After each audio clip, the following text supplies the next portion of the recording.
You're listening to the Fire in the Hole podcast with Richard and Jason, available on iTunes, SoundCloud, and Google Play. If you like the show, you can help us out by supporting us on Facebook, Twitter, and Instagram, and by rating and reviewing us on iTunes. If you want to be a guest on the show, or you want to get in touch, drop us a line at fireintheholepodcast@gmail.com. That's fireintheholepodcast@gmail.com. Enjoy the show. Today on the show, we've got Jason's friend Hugo Levesque. Hugo joins us to shoot the shit about movies and pop culture stuff. Talks to us in depth about his former career in the restaurant industry, and talks to us about that time he met his idols, Richard Dawkins and Sam Harris. So without further ado, here is one hell of a guy, Mr. Hugo Levesque on Fire in the Hole. It's true that some people define God as pure consciousness, or as being synonymous with the laws of nature. But if we talk about consciousness and the laws of nature, we won't be talking about the God that most of our neighbors believe in, which is a personal God who hears our prayers and occasionally answers them. So I just want you to be sensitive to this, because if Michael or I say something derogatory about Islam or Christianity, which seems possible,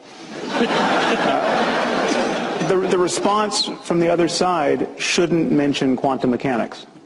And it shouldn't reference a notion of God that is so denuded of doctrine as to more or less be synonymous with pure mystery or pure information or pure energy or pure anything.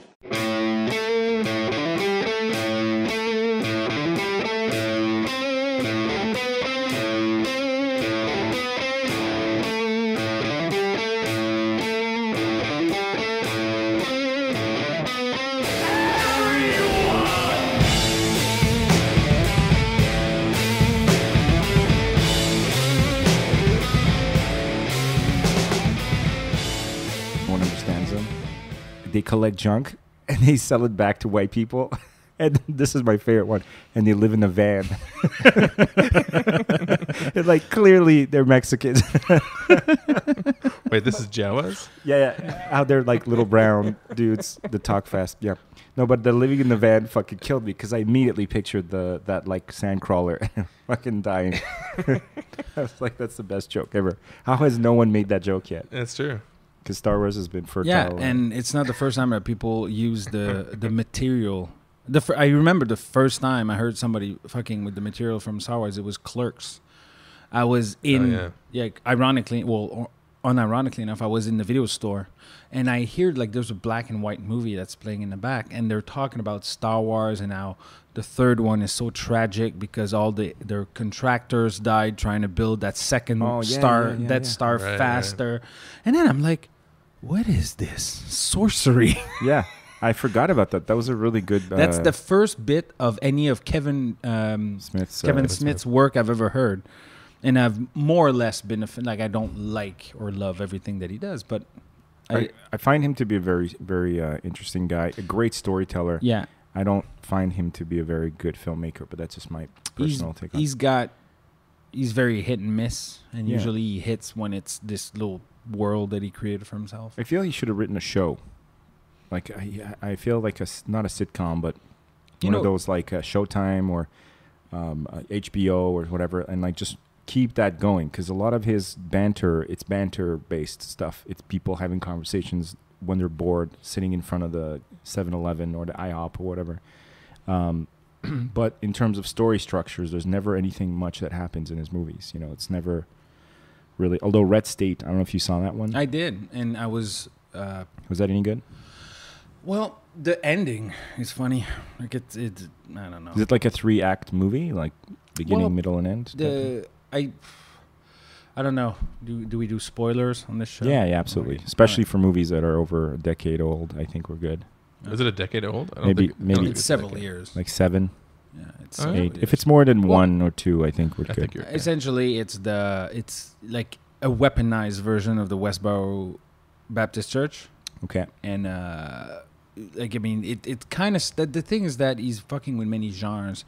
It kind of starts like a horror, like a psycho horror movie where a church like is capturing like teenagers who are trying to like have sex. to kill them for their sins, and then it kind of turns into a cop movie because they're trying to bust them for the crimes that they're perpetrating, and at the end it just takes this weird tangent at the very, very end, which took me by surprise so much that I was like, that was interesting. It was interesting. What's that? Were you the one reading me the review of the? Oh no, it was another friend of mine. One of these animates, Totoro, my friend Totoro, or something like that. And the review of it is like no plot, no beginning, no ending, no middle, no explanations, no hero, no messiah, no villain. Best movie I've ever seen. It's like it just like it was like this movie that just like fuck you to any convention in cinema, which I think you can do. But the thing is, often it takes skill to break the mold, right? Before you can, I feel anyway, do a really creative movie like that, you have to have the 3-act format down pat, you know, like and I feel like a lot of times what happens is somebody will tend to want to have their own unique voice, and then so they'll go for eclectic or like fuck you, weird ending, or twist this way, twist that way, without ever completing the first level, you know. And so their movies are always interesting, but they're always kind of they're lacking. You never get really invested in the characters. You never. Yeah, and that's a big thing for me. If I don't care about the character, you can have the best movie in the world. I'm just not gonna click.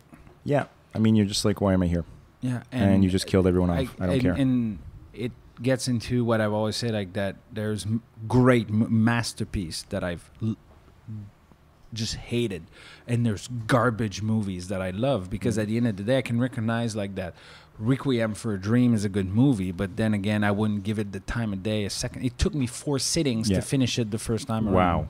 Wow. I don't know anybody that wants to see that movie a second time, but loves it. No, but me, not 4 sitting, not 4 times. Like, okay. I would go like in 4 40 chunks. minutes, and I'd like, ugh. I need a break. Yeah. Okay. And I'm like, I gotta watch. I mean, you know. No, I agree. Yeah. What is it? We went to see Alien Covenant. Mm-hmm.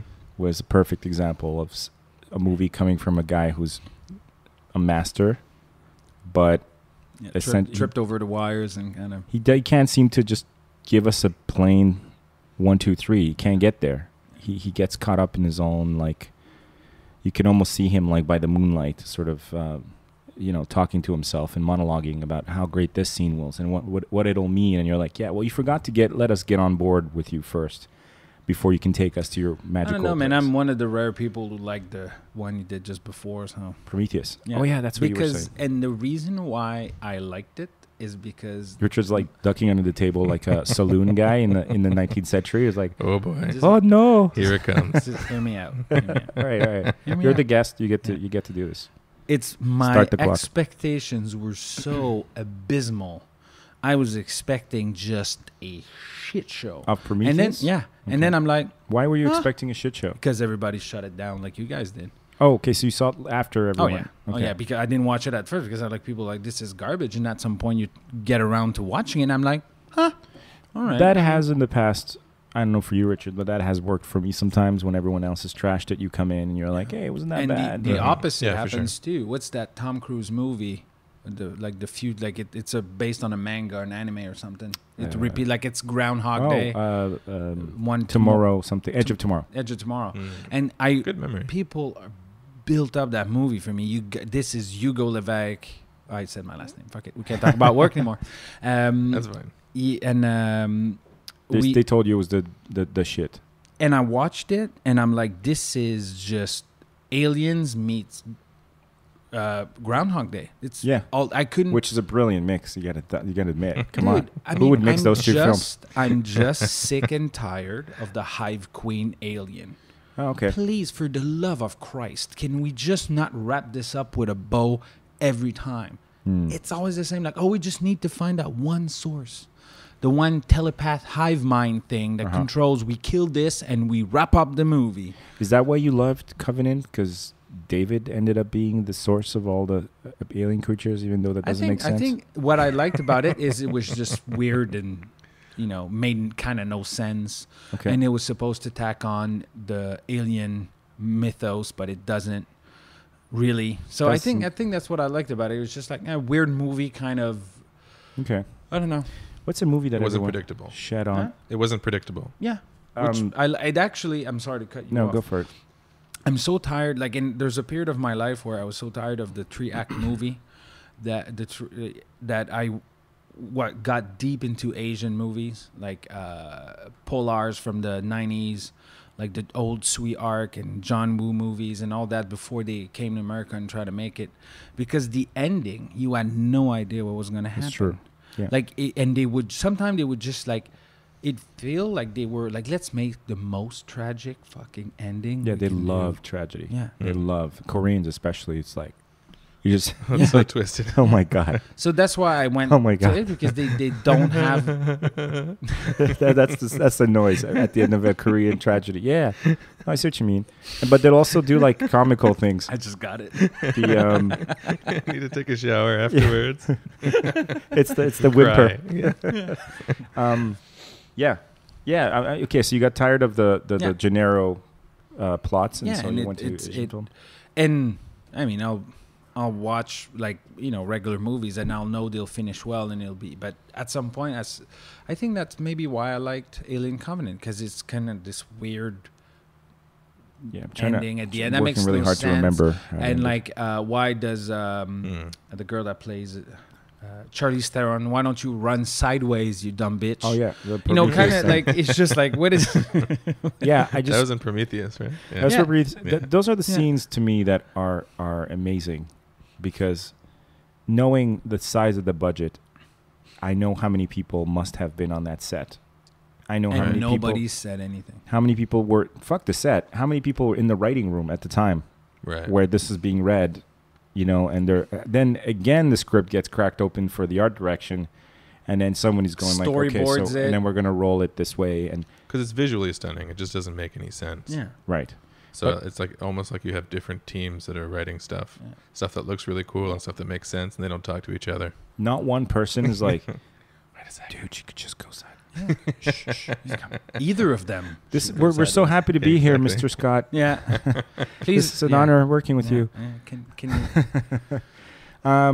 Fan Four Stick, the movie that everyone calls Fan Four Stick, the ill-fated Fantastic Four film that was the shit show of shit shows. Have you guys seen it? Yes, I actually was. I was okay with it. This is the most recent one, not the one before. No, I was okay with it. The ending. Oh wait, which one? The last one with. I thought I'm sorry. I thought you meant the one that they made cheaply to keep the Oh, franchise. no, Have not- you guys ever seen that one? Yeah, wait, I've seen that. yeah, we are talking about the same movie. The one with that was directed by that guy that went crazy and shat on the film. The most recent Fantastic Four movie, right? That's what. No. No, there was one before. You're talking about the one with the guy from The Shield as the Thing. Yes. Michael No. Chiklis. No, I think there's nobody. Chickless. Was that? Did he play in that? Well, there was one that was 10 years ago, and Yes. there's one that was a year and a half, 2 years Right. ago. Yeah. I'm talking about the most recent one. Chickless was 10 years ago. Chickless. Chickless. Chicklets? Okay. I love saying Chicklets. Chicklets. There's been. Okay, there was one with. Let's. Okay, there what was happens in the one? The when you're the done? most recent one. Yes. Okay, the ones that we're talking about that had they were kids essentially. Yeah. That's the one I'm talking about. Yeah. And then there was one that was made with Chris Evans played the Human Yes, Torch. there's two Yeah, others. that's Two the one. others with that group. That group. But there's one before that. Are you talking about the one that was pulled from the shelves? That Yes. is no it's a cult. That's a cult classic. It's a Right. hilarious. It was part of Arrested Development. It was the They turned it into a bit and Yeah. so in a fantastic way. yeah. They That's did- one they of those Roger Corman I think was Yes, I responsible think for that so. one. I think so. It was a whole other situation. No, I'm talking about the last one with the Okay. young kids. I saw it. I watched it after doing I guess what you did with Covenant and Prometheus. I walked through the tsunami of hatred. Yeah. I watched the director basically collapse on social media. Oh, good God. Yeah, I got to Photoshop that. Fantastic. Put our faces in there. Okay, perfect. Yeah, so I went through the wave of hate and I sat down. And I'm like, fuck it, I'm gonna watch this movie. And I was like, this is all right. This is not that bad. I mean, there were some scenes that were funny because you could tell they had wigs on and it had been added on later. The ending was a little rushed, but it was not like a horrific film. How can they not nail Doctor Doom? Apparently, how can they fuck him up 3 times in a row? I don't think anyone understands Doctor Doom. He's a tough character. He's a tough character to adapt because he's very much a Fair. a part of a context. How can I put this? He's a product of his time. First of all, he's from a time where bad guys had like doctor or professor in front of it, right? True. Professor Doom, Professor Destruction, Doctor. Number 2, his story doesn't make any sense. Number 3, he comes from like a vaguely Eastern European country that was invented, like Latvia or something like that. Latveria, yeah. Like Transylvania. Thank you. And his motivations were never clear. It was never clear whether he wanted to like outdo Mr. Fantastic, or he wanted to like bang Sue. Like it was never clear what his fucking thing was. Can't it be both? Yeah, I think maybe. But then again, and he has no powers, which was always fucking weird. He had an armor. Yeah, he's evil Iron Man. He's got many powers, but they're brought in through technology. He's evil Iron Man, but that's the thing. They've never been able to go with that. They had to include him. They put the Nip Tup guy in the first version, and he gets hit with he starts having these vague like villain powers. Where he's like he's got to look in the mirror as he's like changing into a monster. And then the new one, I thought was kind of interesting. I didn't even know what the fuck that was, the last Doctor Doom, but I thought it was interesting. He was what was happening? He touched the alien goop or something. Yeah, and then he got enveloped in the alien goop. It's just that I have Richard loves alien goop. Don't touch the goop. Okay. Don't touch the goop. Never touch the goop. Rule number 1. Why would you touch the goop? Don't take off your helmet. Yeah, this is okay. I need to challenge you on this. How the fuck did you like Covenant? Thank you. How did you like Covenant? How could you stand there? It seems to me you're the kind of guy when stupid things are done by the characters, you're like, come on. And you're like, how could you sit there and be like, no helmets? Again. Send down the whole command crew. Again, the context of the fact that I was expecting a dumpster fire.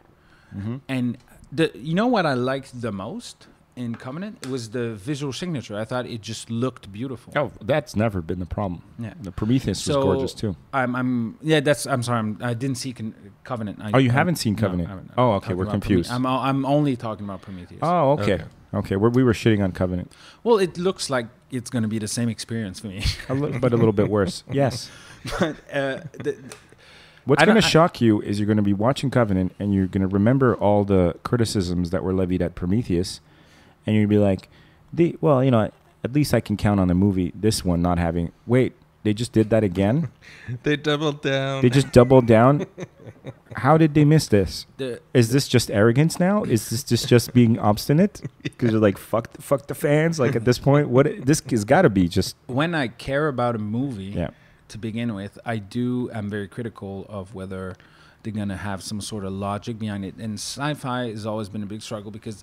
And that's the irony. There's a format of sci-fi movie that I like is when there's something unknown, we're going to send it to... there's a movie that got a lot of crap in the 90s. It was Event Horizon, which... Event Horizon, yeah. Yeah, I liked it. It got hammered by the critics. Did it get destroyed? Oh, destroyed. I enjoyed it. I thought it was kind of like a Doom... Dark fucking movie, yeah. Exactly. It was kind of Doom-ish, like Doom the video game. Yeah. Sure. Dimension of Hell. And I remember watching it and I'm like, wow, this is pretty badass. I liked it. But I couldn't shake the fact that you got a dimension traveling spaceship that pops out of nowhere and you send a bunch of medics. Is that what they did? Yeah. The only movie that actually responds to this kind of thing that I know of, the only serious movie, is Aliens. It's like, there might be aliens that will send Marines. Yeah. Like, we're not going to send... But we're going to send 12 of them. There was more than 12. And yes, they made some 13. Bad calls, but before you go and destroy whatever respect I have for you... I'm not touching that movie. Yeah, I love that movie. Please don't. I'm not that... you can explain the look, they had two... They had two... It's like the mouth of madness in space. Yeah. Event Horizon? Yeah. And there's the guy that... Which I like that movie as well. Yeah. Any movie can be picked apart. Very well, Mouth of Madness, when I just as an aside, Mouth of Madness is even though it's not officially one, is the best Lovecraft adaptation ever put to cinema ever. And I'm gonna put this as a plant a flag right now. If you watch this, it's the like Cthulhu mythos in a movie with like the elements of madness and like the small town in Northeast America, like America, University, exactly. All that stuff, yeah. I remember watching this, and that's when I started getting interested in H.P. Lovecraft and everything. And I was like, how come this is not a approved stamped movie? Franchise? Yeah.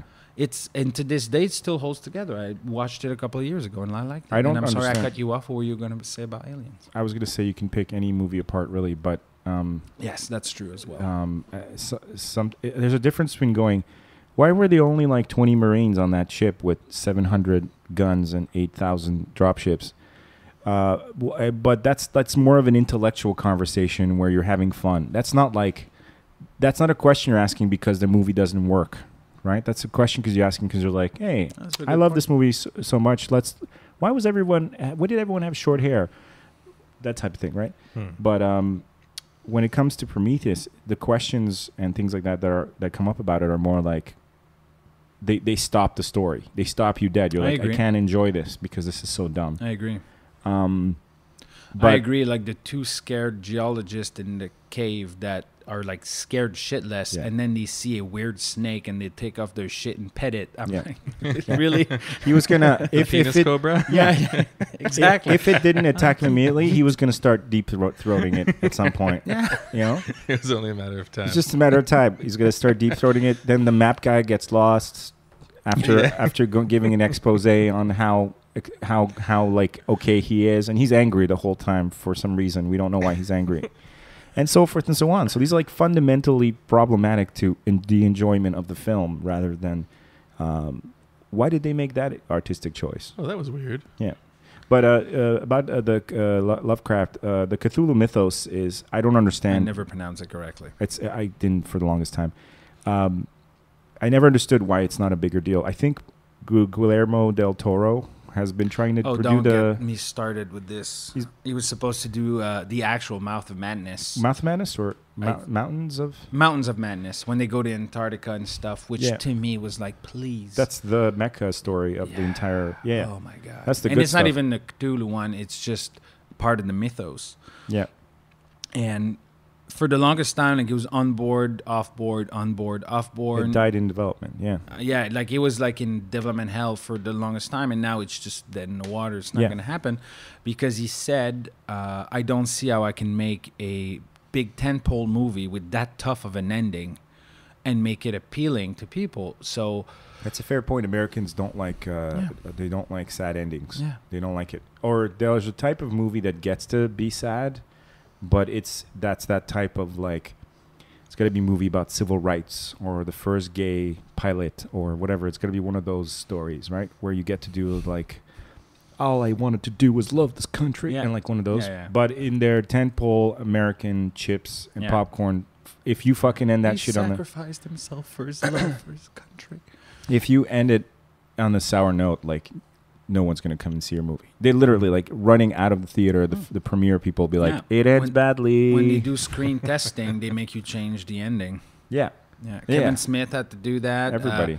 There's, it's just this. His spider story, I like very much. The story he tells about the Return of Superman or whatever, where he had to, he almost wrote it, and there was a giant spider at the end. You remember this? Yeah, I remember the story. It was great. He tells He's a good storyteller. Yes. That was a Nicolas Cage one, right? Yeah, almost. Yeah. I saw the screen test when he puts on the costume. Yeah. It is. That exists? Oh, There's footage of this? Oh, yeah. I saw the picture. No. There's footage. And you can hear it. I'm not joking. It looks weird. Like, it looks weird. Of course. He has, like, long hair. Like, he has kind of like a half mullet thing. Did he legit have long hair at that time? I don't know. Okay. But there's doing the screen test, and he's really tall and lanky. There's no bulk to him, and he's got those weird long hair in the back, and he's like losing his hair from he's half bald. Yeah. So and while he's standing there taking pictures because they're doing like a test, And you can hear. Yeah, that's it.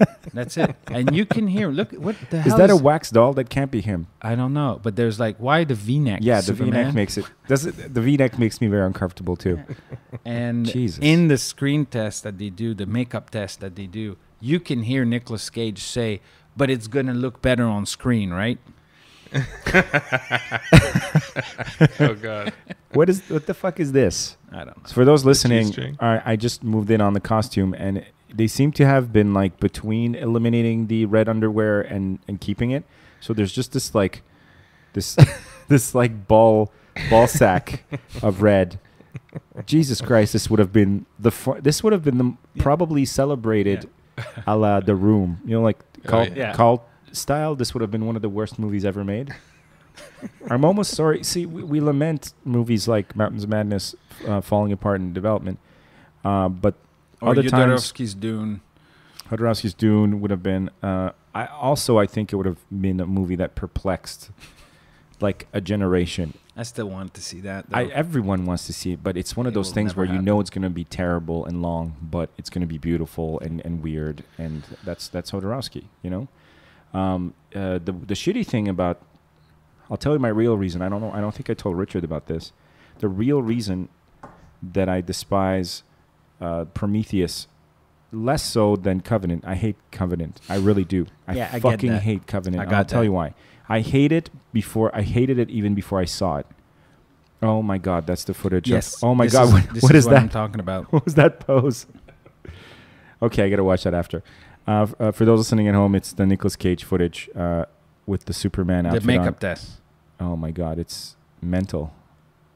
Okay, I'm gonna watch that later. I hated Covenant. I hated Covenant even before I ever saw it because there was no fucking alien Covenant. There was Prometheus, which nobody understood, including Ridley Scott himself. Doesn't seem to know what the fuck that movie was, where it fit in the grander scheme of things. But when it was done, it was like, okay, go home, old man. And then Neil Blomkamp came in and was like, "Don't worry, kids, I got you. Not only do I got you, but I have a script that I showed to Sigourney Weaver. Were good. He was going to bring Sigourney Weaver came back, and Mike Bing too.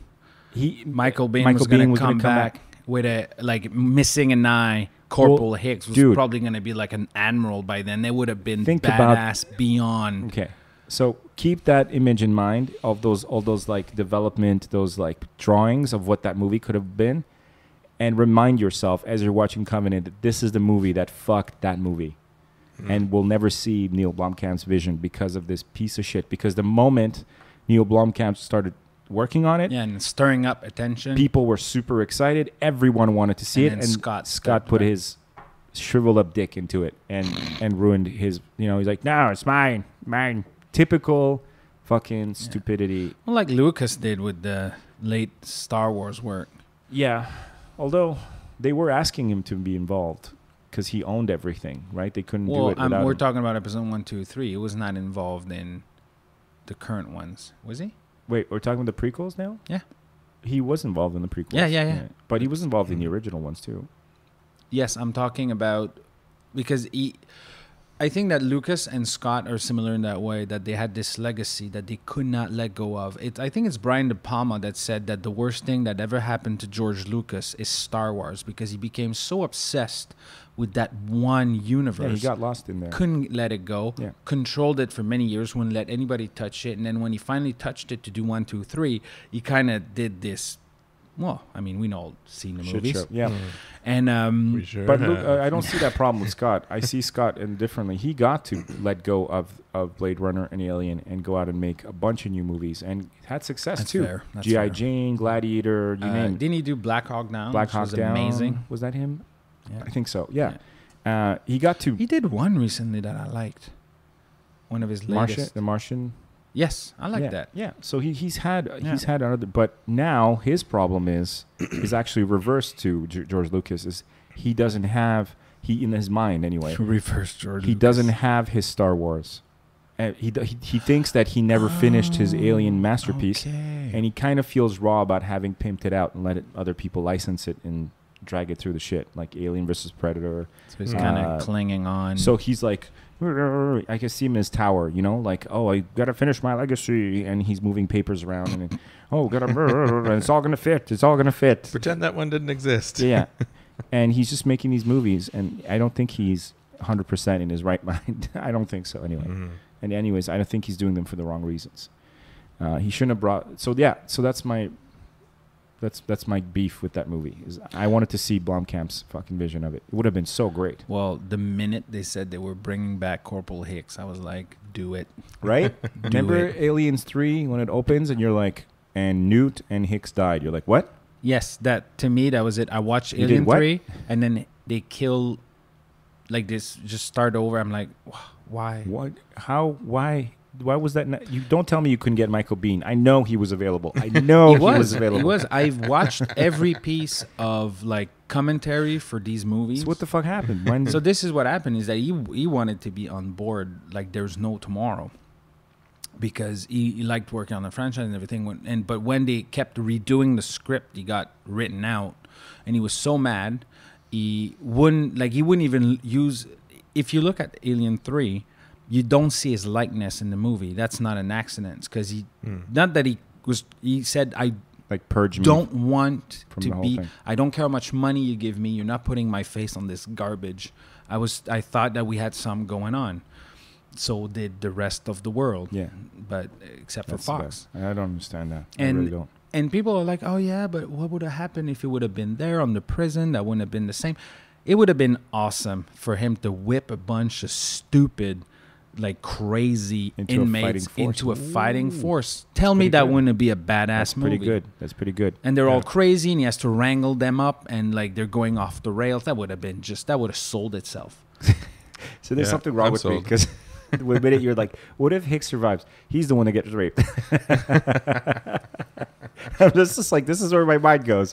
It's like immediately have something bad happen to him. We're like, no, wait. What if he turns them into a fighting force?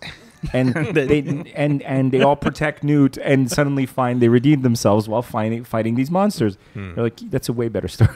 That's a way better story. I agree. But notwithstanding this travesty that you're speaking of right now, again, if you play it through, at the end, the emotional weight of Hicks having to kill her at the end. That would have been and she says you have to do it, and then he doesn't want to, but he knows he has to. This why isn't that movie? The one does that exist? Yeah. 2 stars is a chef's award. It's a cook's award. You get 2 stars for cooking. You get 3 stars for being a cook stroke restaurateur. And now that's what Gordon's turning into. He inspects his cheese board. He takes an interest in the wine cellar. He looks at the flowers. He inspects the waiters. 3 stars is all about the package. When they walk into Gordon Ramsay's restaurant, even though they may not see him, they should be able to smell him. I know that you used to be a chef. Yes. I don't know if that's a topic that you're interested in. In mentioning. Yeah, I mean, but that's interesting to me. Well, it's the first thing I gotta say about that is the food service industry should be a mandatory thing that the kids these days should do. Like millennials should work a year or 2 in a restaurant. I don't care if you're bussing tables, waiting tables, you're in the kitchen, you're a kitchen hand, or even like you're cleaning dishes. Should be like a boot camp. It's a boot camp. B, it teaches you the value of hard work for a shit pay. It teaches you the fact that the world doesn't care that it's your weekend. If you want money, you got to work it, and that's it. And there's a certain how could I say, like toughness that comes with it, because nowadays, like the factory of the 21st century in North America is the call center. Yeah, especially here. Yeah, and this is getting outsourced too, but whatever. And the environment is it's a safe space. Not that I want to touch on safe spaces. That's fine. Which is a thing that I hate, but it's a safe space in the actual term of it. It's not dangerous. You're not in danger.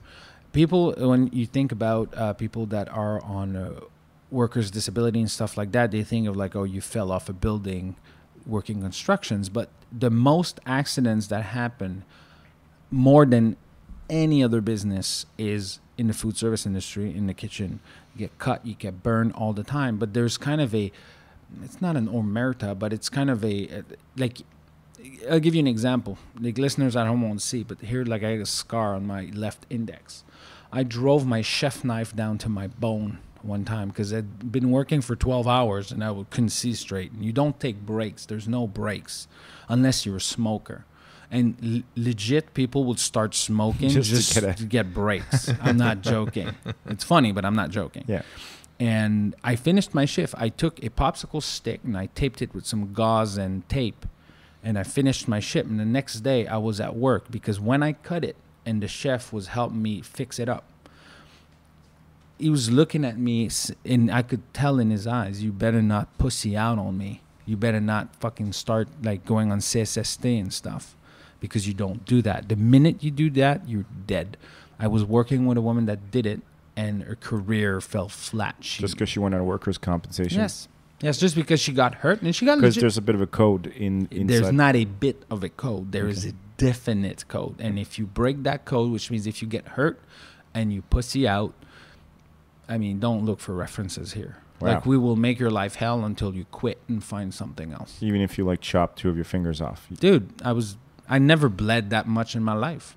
And yeah, I mean, you hear the stories, you know. You hear the stories. Richard's worked in the service industry a bunch. Mm-hmm. He was front of house, you know, those scumbags. I did both. Did you do back of house as well? I did back of house. I did both too. I started in waiting tables, but I had a bad attitude, so I went to the kitchen. Where it was welcomed. where it was welcome. He's horrible. Send him into the back. Yeah. He'll be an amazing chef. He's a terrible person. So Richard, it was his birthday last Friday, and we went to this pub that's next to the famous Queue de Cheval, right? Which is constantly cited as one of the best restaurants in Montreal or whatever.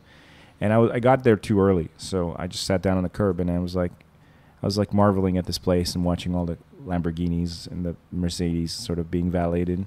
And I decided to look up the reviews of this restaurant, and it turns out on Yelp, on Google, okay, and it has horrible reviews.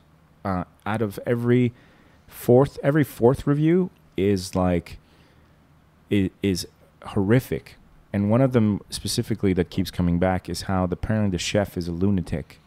Wow. And he comes out. He sometimes like bursts out of the kitchen into the eating area, and will dismantle staff on like an atomic level. Like he will just dismantle people in front of everybody. And it's funny because the owners respond sometimes to the complaints. And to that specific one, I was expecting like, well, we're very sorry. That's never going to happen again. And it must have been a misunderstanding. They straight up just went like, yes, our chef is passionate, but he cares a lot about his work. So the question I wanted to ask you is, what do you make of this cliche or this trope of the mad chef being you have to be kind of mad to be great? Well, it's not a myth. First of all, when you work in the kitchen, for the record, I've never met a stable, sensitive chef. Like, it's never wise.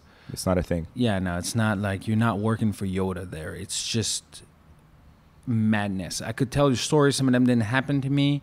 A friend of mine, a good friend of mine, which I went to cooking school with, worked at a restaurants that I want, like a big, well-known place here in Montreal, an establishment, and almost got into a knife fight with a chef because he was preparing the entrees, and they weren't the liking to the alcoholic, unhinged, 6'3" bearded chef that they had there, and he disapproved. He disapproved, and he just, like, all the prep that he had done, he threw it on the floor of the cold room, and they literally pulled knives. Yeah, well, my friend did. Okay, he's like, "Fuck you," and then he pulled out the knife, and the next thought in his head is, "I quit." So he put back the knife and he quit.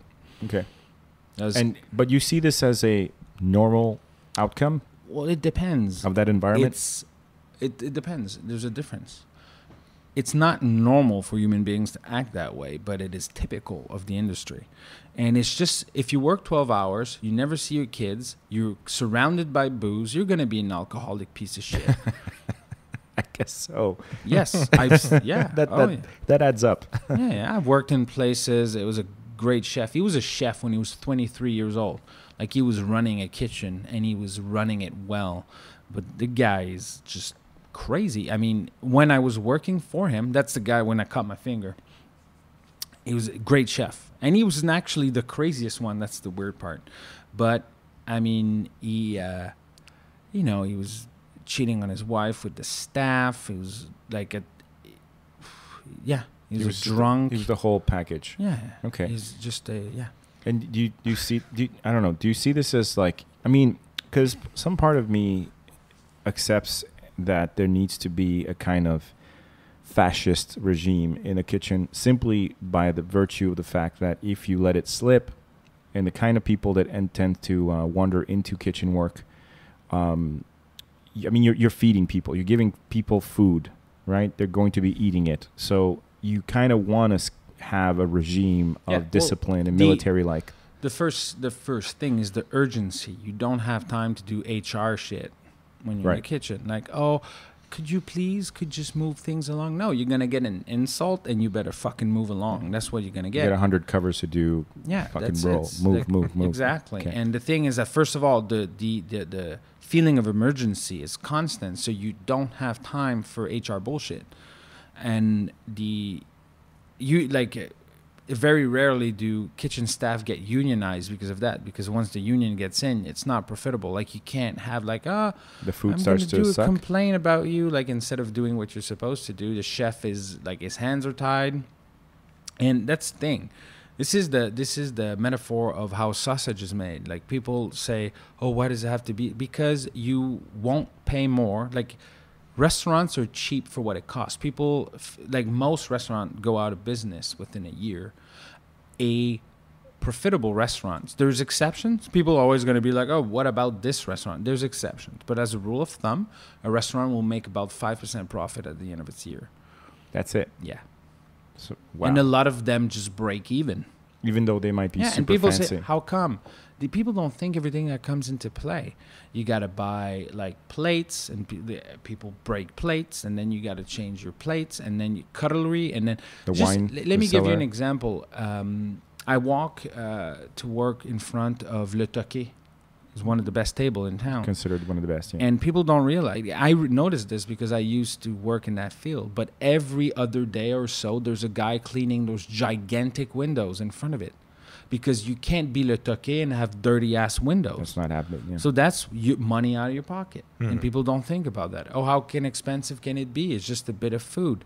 There's just like, you spill wine on all those white linens. That's not free. People don't think about it. And then even if you go into different type of cooking, like you get the overhead that comes with like takeout, that's money out of your pocket. Like just a coffee, like people they'll buy a coffee, but they don't think about the fact that those little cream cups and the sugar packets is money too. So if they sell you the coffee for $1.50, you just left with $40 of free shit to put in it, and then a little stick to. And then you want the wood stick. You don't want the little cheap plastic stick. And that's more money, but you don't want to pay more for that coffee. Right. Except if you go to Starbucks and you're a sucker. But that coffee's got to stay $2 or whatever, $1.50. Exactly. So people don't realize that the margin of profit is very low for a restaurant, unless, again, people will always throw, if there's a comment section here, they'll be like, what about that restaurant? They're rolling in it. I'm sure there's exceptions. There are exceptions. Joe Beef, I think, is doing really well. But then again, they got down season. And another thing, when you got a good restaurant, you got to think about the fact that you got to keep your chef, because the minute the chef is gone, your quality is out the window. You got to rebuild your customers. Because they can tell they'll go in, like your regulars, they'll know. Yeah, what happened to my potatoes taste different. And if your customers can't tell that you changed chef, it's either because you got fucking gullible customers, or because your restaurant ain't that great. Because a chef should own a restaurant and should make a difference at it. And he's the one who creates the menu, and he changes it. If you go to a restaurant and the menu is like covered in plastic and you could put it in the dishwasher, you're in a shitty restaurant. That's how you tell if you're in a shitty restaurant. if the menu is kind of like one of those like leather bound things, and there's like a sheet that was got printed out 2 days ago, the menu changes frequently. You're in a great place. Yeah, that is one thing that I remember from the Ramsay, the stuff that I've seen with Gordon Ramsay. Did he talk about that? Well, he talked about when he does the Kitchen Nightmare stuff, he's always, one of the first things that he remarks always is like, your menu is fucking ridiculous. Right. Like, but usually it's about selection. There's too much stuff. You see, you got less item and you rotate. You don't put a bunch of crap on it, because that means that you got prep that's sitting in the fridge. And a lot of people, that's got to be a huge cost too. All the food that goes bad. Yeah, and then again, That's why huge. do you have so much preps? Because you got shitty staff. Why you got shitty staff? You don't pay them enough. You pay them more. You raise the price of the plate. You lose customer. Your restaurant closed. It's all thing that people don't think about. So, and that's the thing that people ask me often, like, how realistic is the Gordon Ramsay character? First of all, Gordon Ramsay, at first I didn't like him because when he started getting popular, it wasn't that long before since I had left the food service industry. So at the time, it was kind of like a PTSD situation. I'm like, I don't want to watch. This is not funny to me. That's why I can't watch it. Yeah. Is Yeah, that right? is that real? Yeah. Right? Yeah. You're Yeah. like, this is too real No, yeah. I don't enjoy it at all. Yeah, because you remember having to deal with this. unhinged chef screaming at you. But usually for me, I'm French Canadian, so they were French. And the difference is that a friend of mine who's a big fan says, you need to watch this guy because he reminds me of you. He just got like a hair trigger. And I started watching it, and first of all, he's a good chef. I like his type of cooking. He's not the best chef. He's like a simplicity guy, right? Exactly. Like simple, rustic. He likes to kind of put new twists on classics. He doesn't like any of the fusion stuff, which I hate as well. He doesn't like any of the molecular cuisine, which I think is garbage. Yeah, I'm not a big fan. It's just it's It's cool though. pretentious. It's pretentious. It's very pretentious. Shit. It's cool, but I mean, you're just molecular. Okay, a good meal is a good meal, but at the end of the day, it's pre-poop. That's what it is. It's what? It's the pre-state of poop. That's the pre-state of poop. Once you realize that, it takes you away from like, oh, this truffle that exploded in front of my nose and it smelled different than it tasted was, I don't know, $180, and that's just the appetizer. I'm like, it's still pre-poop. Yeah, this is still. It will be decayed it's brown poop. matter. It's poop now. Yeah. So there's a limit to. It's a good name for a restaurant. Yeah. Pre-poop. Pre-poop. Or this episode. There you go. So there's a point where you gotta tone it down, and this is why I like Ramsay, because he'll just take some classic, like just the way make a chowder. Yeah, the way he does a turkey. I that's how I do my turkey now. It's just a simple, great way to, and this is what I like about him. But there's also a way that I like about, which is like amongst other things, to prevent the breasts from being dry. He covers them with bacon, which on the face of it is a genius idea. That already sounds like it works. And it works beautifully. Like if you told me like covering my car with bacon would make it so the paint job last longer, I'd believe you. I'm not sure if you use bacon or lard, but either way, it's a beautiful idea which covers it.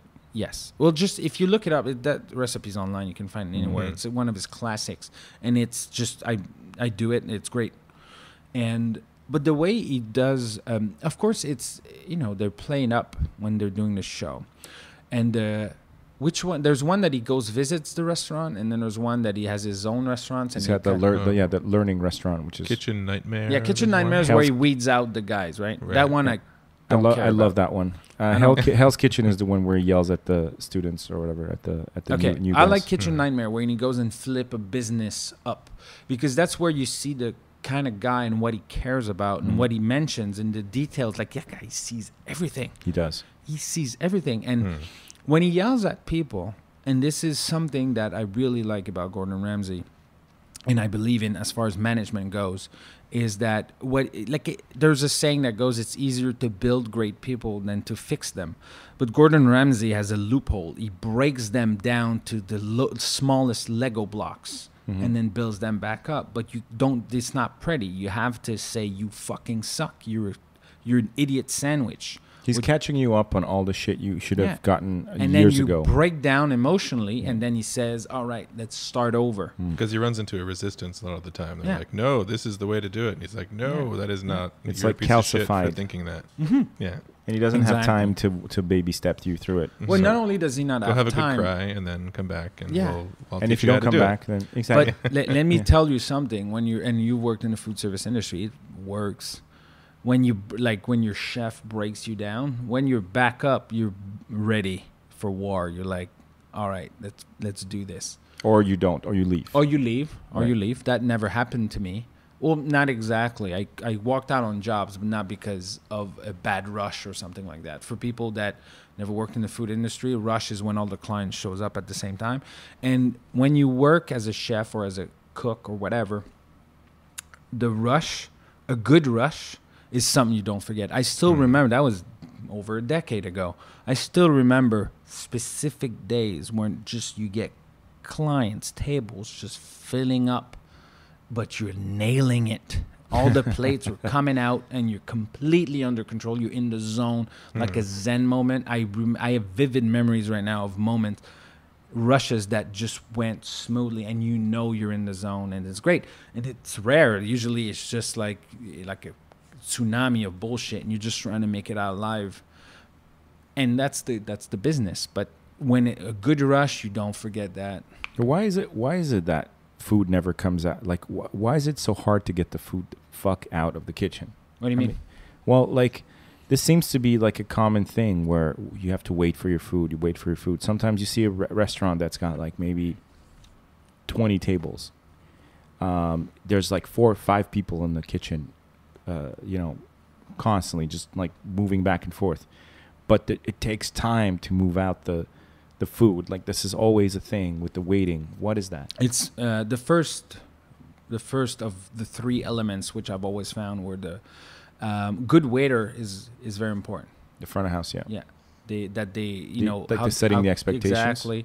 And how quick they pass the orders and what they know to prioritize, and like they're, and how clear they are in the order, so you don't have to fuck them up and start again. Because that's an issue that's reoccurring. Oh yeah. Yeah, because so the client made no mistake. They ordered. Yeah.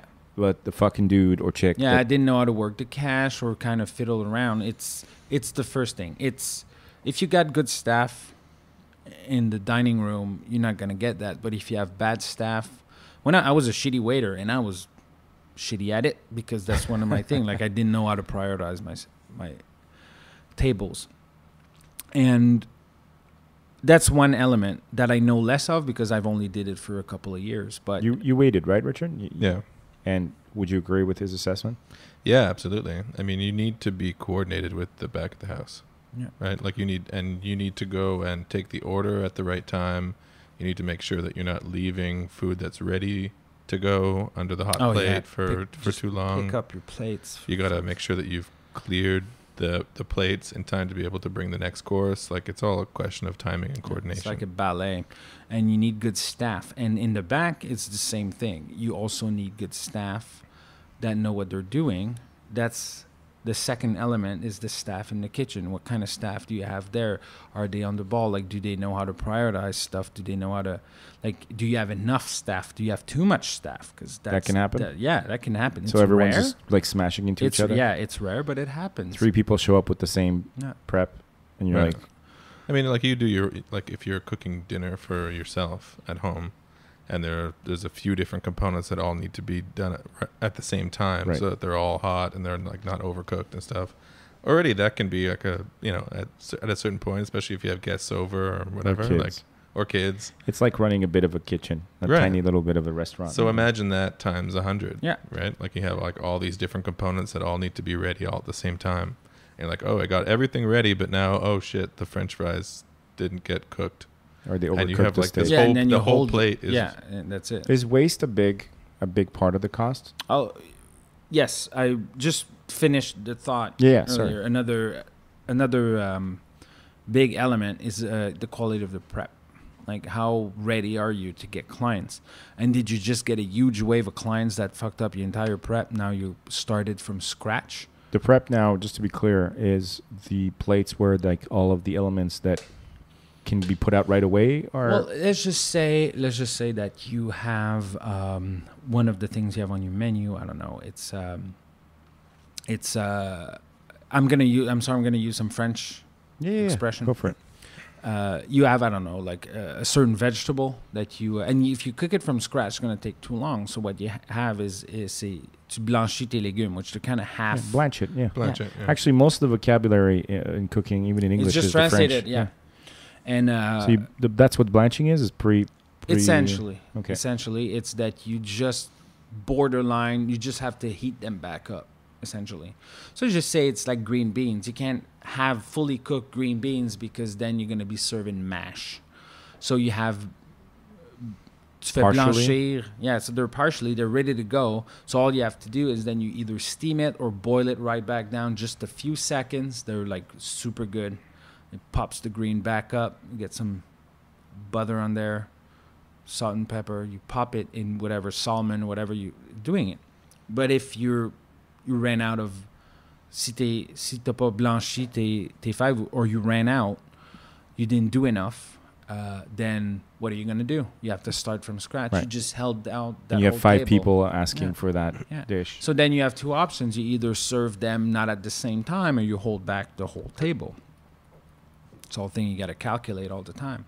And you got to know what cooks faster, what cooks, like how much of this I'm going to need, so on and so forth. So you're able to, turn on a dime and make sure that people don't have to wait for their food. So it's really, there's a lot of calculation at work, but prep to me was always a big thing. And whenever you have a good rush that I spoke about earlier, you can't have a good rush if you don't have a good prep. That's not going to happen.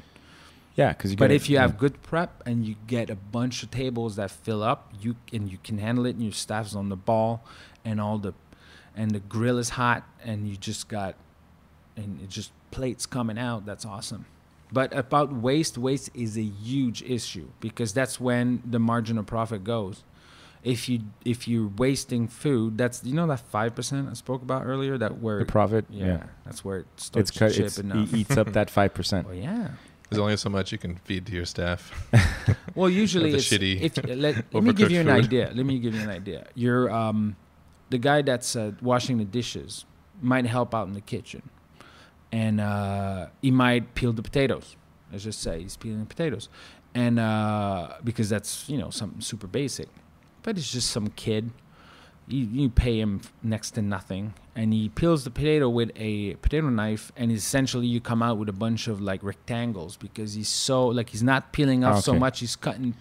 He's killing like a 10%, 20% of the potato, and you get a bunch of wedges of that, and you don't serve fried wedges because you're not that casual spa. Yeah. So you just wasted several pounds of potatoes. Why? Because you had shitty staff. Just one bad peeler can fuck up the whole. The 50 pound. It always fascinated me, but I never wanted to approach that world, because I knew that it would break me, and I would end up like with a twitch.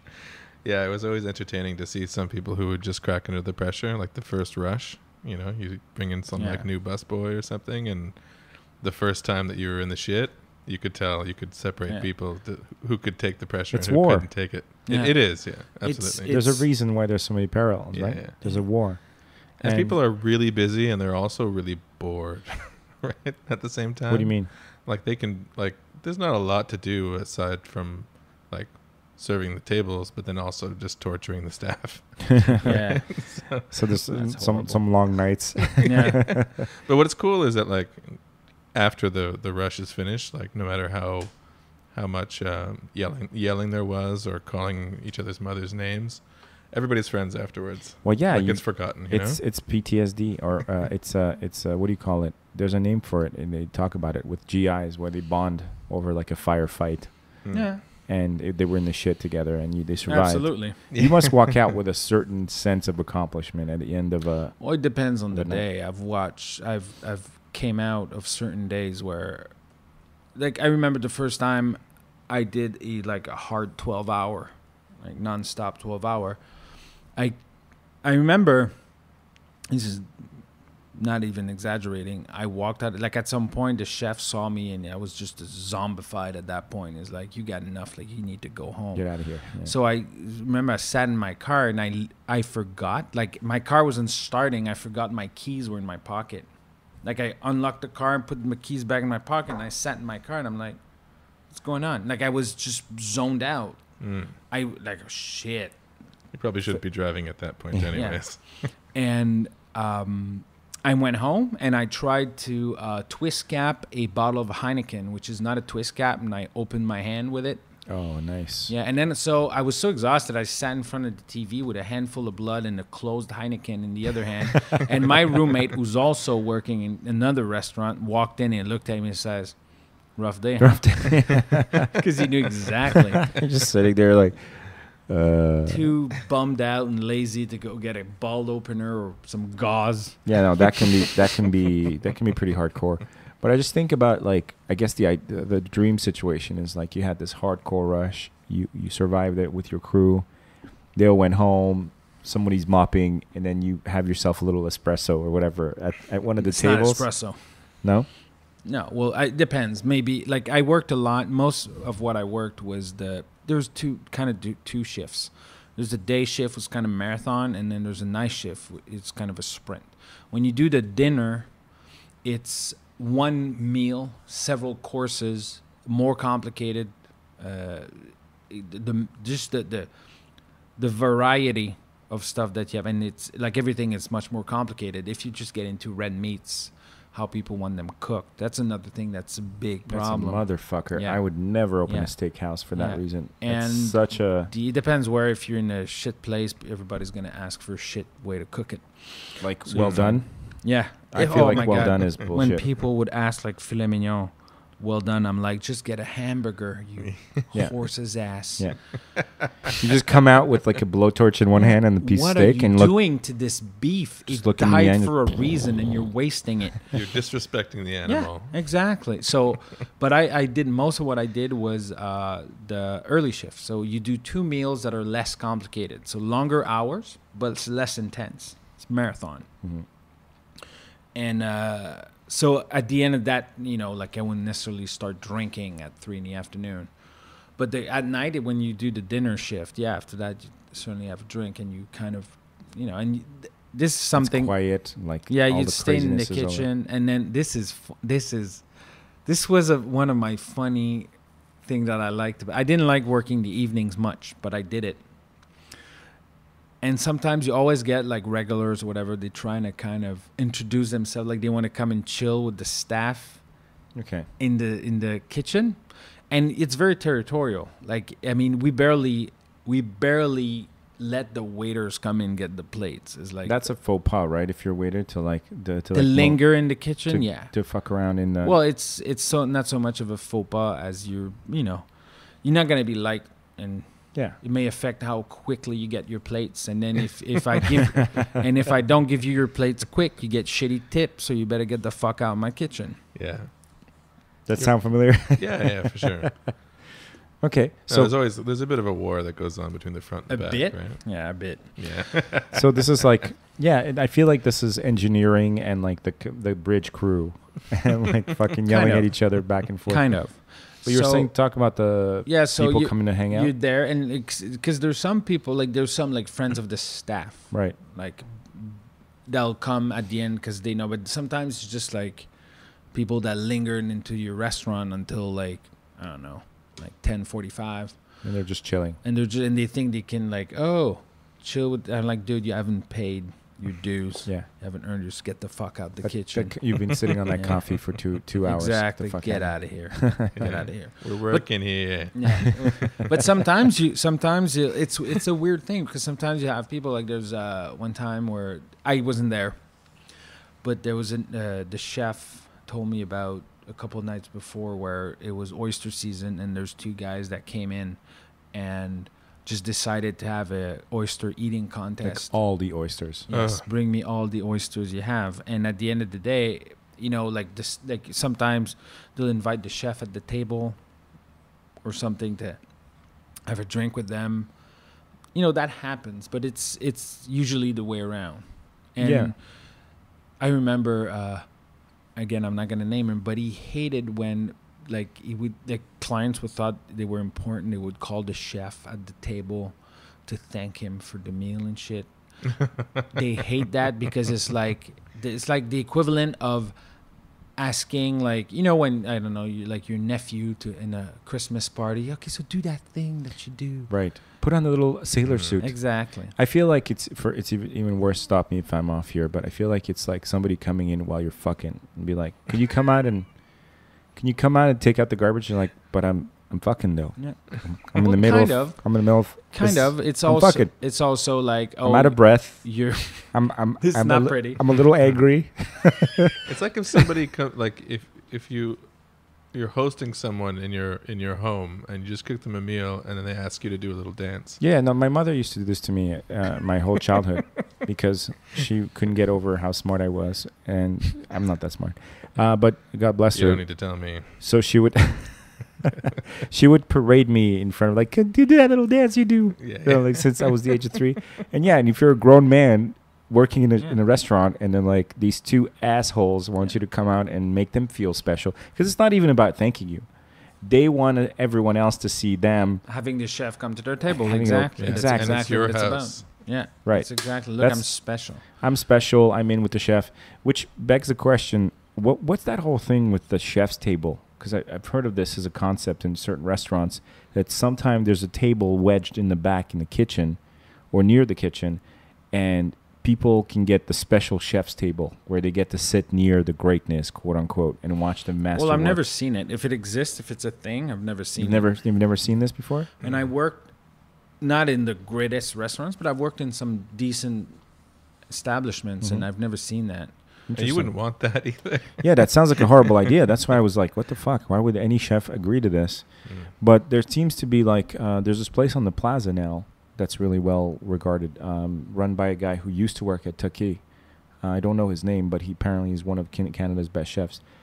And they have kind of a separate table that's like a VIP table, that where the chef kind of checks in and comes and says hi and stuff, and it feels like a little VIP section. I don't know. Maybe call me old school, but I don't like that bullshit. You don't like that? To me, it's a different like everybody's world. VIP. To me, this is the equivalent of. Oh, this is gonna be a weird thing to say. You know, when you have your kid, okay, the meal is you presenting your child to the customer. You're not gonna see how the fucking is done. You don't get to see that. That's not your I world. 100%. I understand. I want to know 100%. how your sausage is made, sort of thing. Exactly. 100%. It's like this is this, and that's one of the things I hated, is that people that want to, peer into the world back there is like, look, you sit there. If you wanted to cook, you would have stayed home. So you stay at your table. You've ordered this. I'll get it. Bring to the your magic table. to you. Yeah, but you don't don't get get to to see my see tricks. how it's Yeah. done. This is not a TV show. Part of I'm my not- job in the front was to Exactly. protect the back from the customers. Yeah. Because they And want if When you they're, have- when they're trying to go to the kitchen, you're like, no. was that a regular thing? Yeah. What is it with fucking Well, people? big shots. Big Oh, shots. People think that they- they're Like, special. I'm gonna have a little. I know the chef's name, so it's cool. Good for you. No, it's How not cool. interesting. It's not cool. What an interesting thing Yeah. that Yeah, well, psychology. it's term. this little it's little cabals. Like, people like to think that they're special. They like to think that they're part of a certain world. It's a Like- backstage thing. Yeah, I want to be backstage. Exactly. I've got the backstage pass I yeah. see. because I spent enough money. In this Exactly. And to me, it's like, no, you don't. Does the owner ever go like, sorry, Mr. Cubano or whatever spends a lot of money here, so you just fucking smile Yes. and take it? And the place. And that's chefs fine. hate it. Of course. If the owner does it, that's up to Yeah. him. Yeah. I've seen it, and again, the chef was not happy when it happened. It was a look of contempt.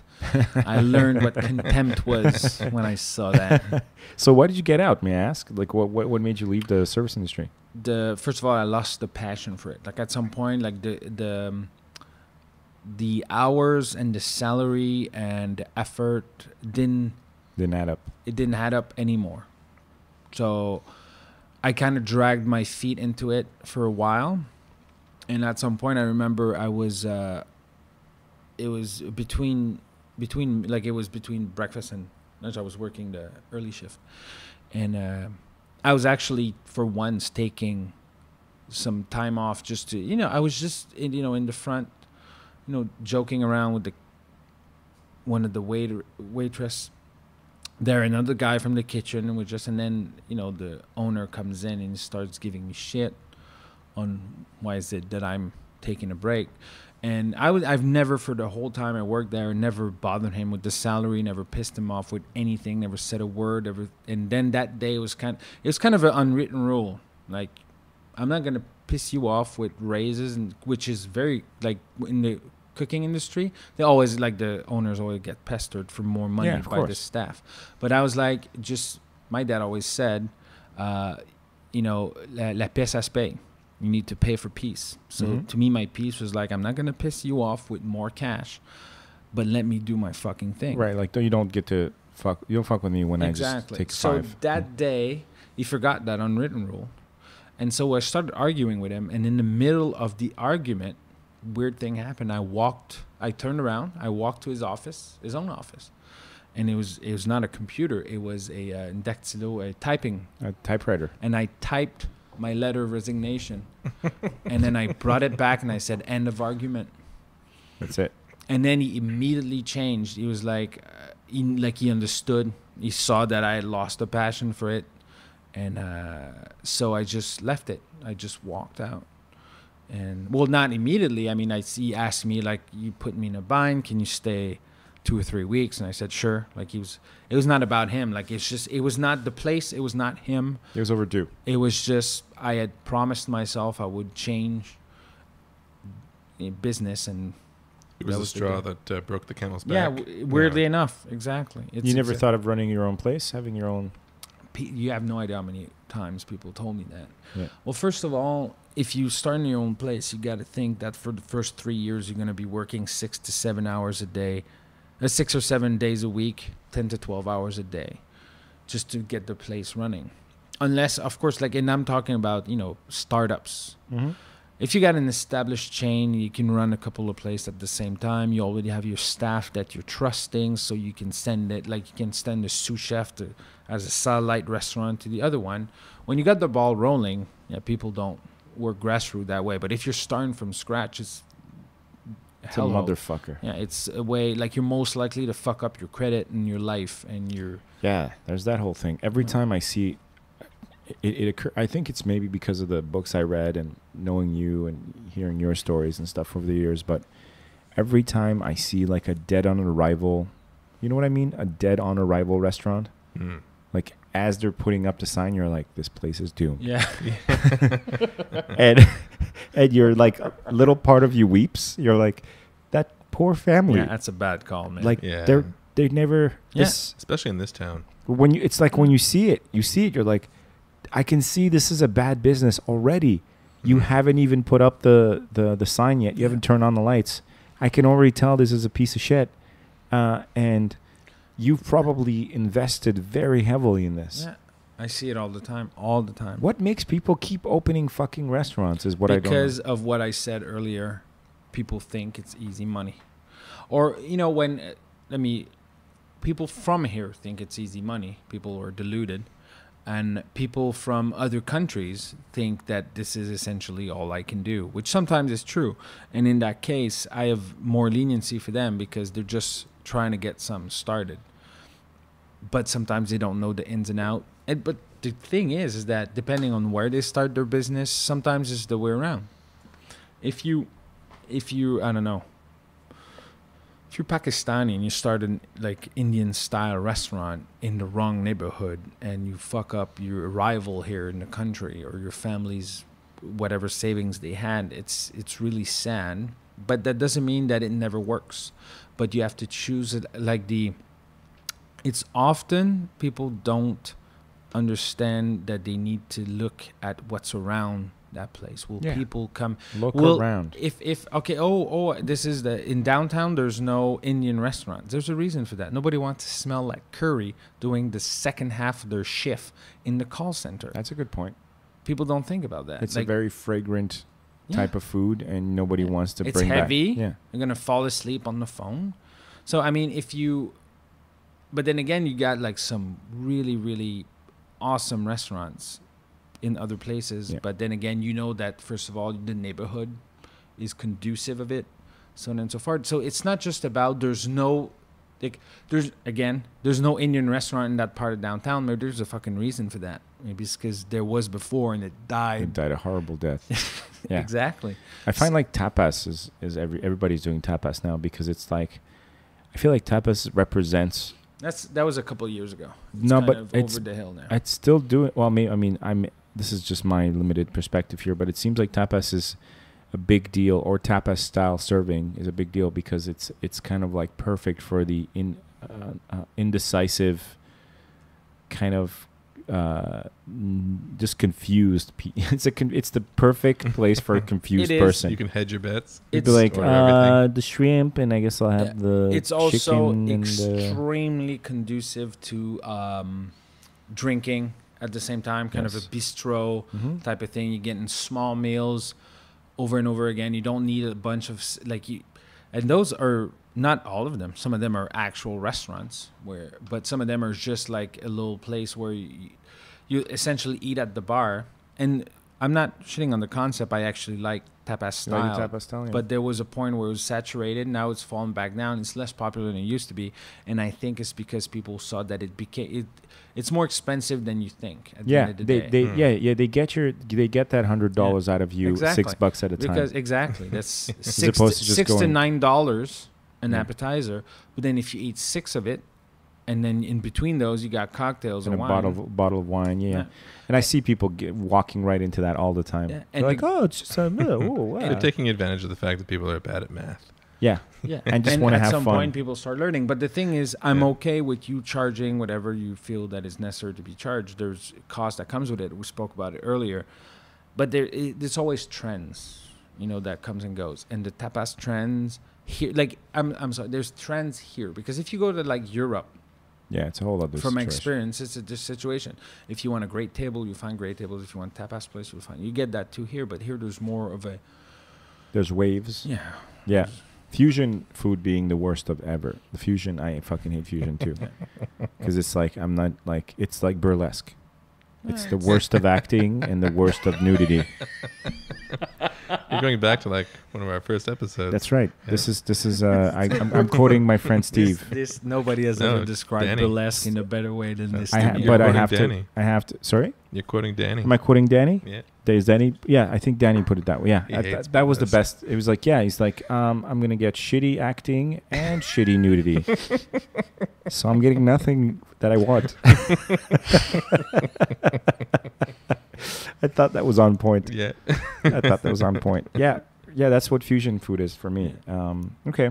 All right, cool. I mean, enough of that. I just really thought that was it fascinates me because there's a legend to the cooking world, but then a lot of it it's one of those things. It's the closest thing I've spent to, like you said earlier, it's the closest thing to a war that I went to.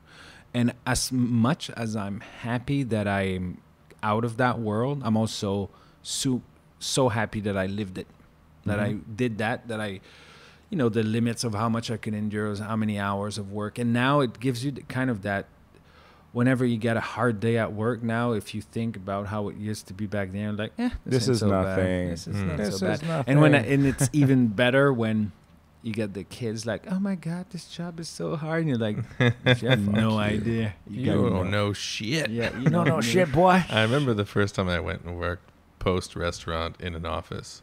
And I was like, what? You're going to pay me this much to just sit here and do this little? I know, right? I was in shock. I'm like, I just hit the lottery. The job that I did after a couple of years after quitting cooking, and I had nothing to do. That was the thing. I wanted it to have nothing to do with cooking. And at some point I ended up in a call center. And people were like, you left running a kitchen to work in a call center in a cubicle. Are you out of your mind? I'm like, no, are you out of your mind? Yeah. Do you have any idea the quality of life that I have now? I remember sitting in that cubicle just grinning like an idiot. I'm like, this huge smile on my face. I'm like, oh my God, this is great. I don't have to wear this stupid outfit anymore. That's right. There's very little chance I'm going to cut myself. Yeah. A little chance. Almost no chance. Yeah. Maybe a paper cut. Yeah, exactly. Yeah. Paper cut. Yeah. Also, fire in the hole. And also the ability to deal with stress. Yes. I think you learned that very well.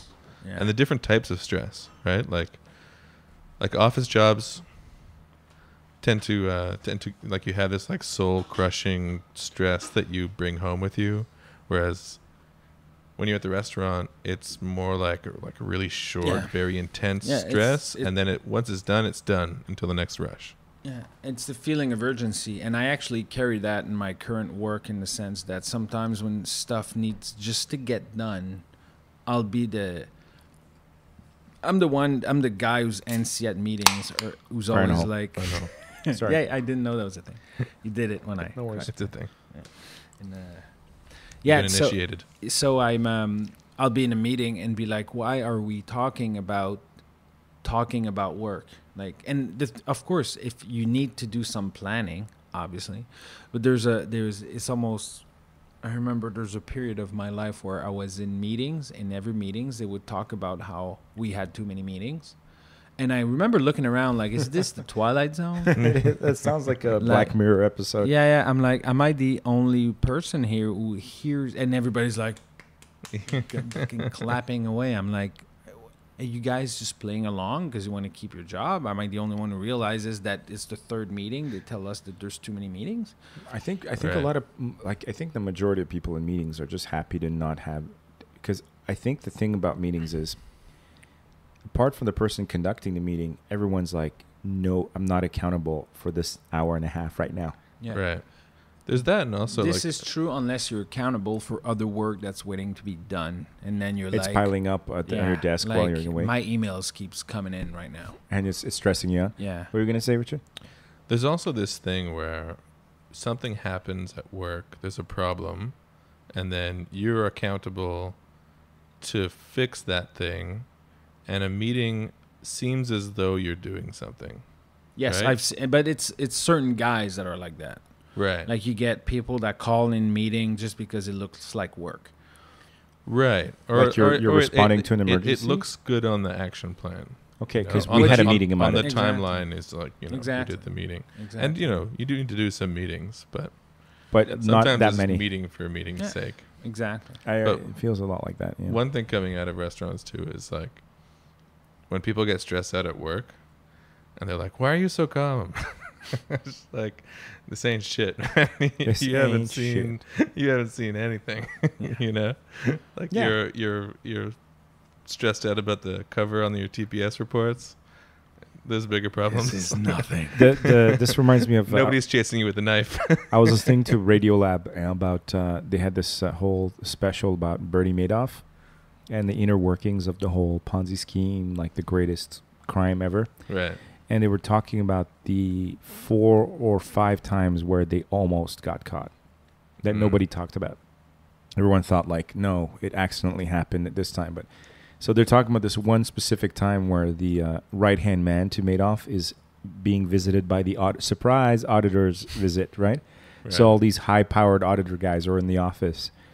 But they haven't caught wind of anything, because Bernie Madoff's reputation at this point is like gold. He's the president of NASDAQ or some shit. Like he's a big time roller. Everyone's dying to get in bed with him.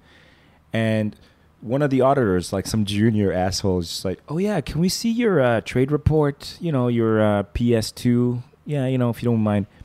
And then the guy explaining this situation, he's like, that report is a thing that any brokerage firm has like kicking around on the shelf.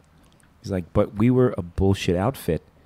We never had one of those, right? So the VP, the guy, like the right hand man to Madoff, he's just like, oh yeah, sure, I'll get it, Russ. Yeah, I'll get it for you. And he gets on the phone with his team downstairs, and he's like, hey guys, can you bring up the P2P report? And the guys on the other line are like, you told us we didn't need one. Like we didn't have. He's like, okay, cool, thanks. 10 minutes, that's fine. Click. So somebody realizes that now they need this fucking report, right?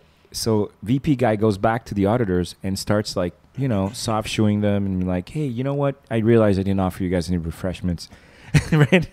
And starts like, meanwhile, several floors down, these guys are like, they're like printing out papers, right? But now they have a problem, right? Because they're photocopying this thing. And what this report should look like is like it's been sitting on the shelf, right? So they like print it out, they put it in the freezer to cool it down, right? And now they're trying to cool it down because it's coming out of the photocopier, right?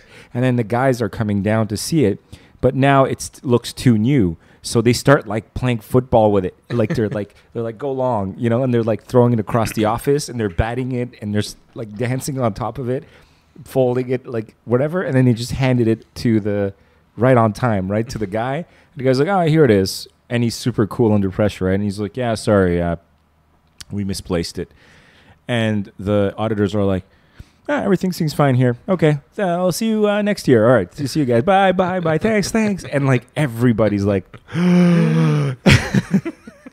but we laugh because this is incredibly comical. But this is a brokerage firm that handled $9, $10, $11 billion worth of investments and destroyed untold lives. Lives, right? But how this kind of fuckery is still possible. And it's like, it's made me fundamentally distrust anytime I see something that's two together, where everyone seems like the worker bees are all doing their jobs. I'm like, I'm sure there's some bullshit going on somewhere. Probably at the highest levels. Yeah. We're like, this is a priority 225 meeting. Only the top senior managers required.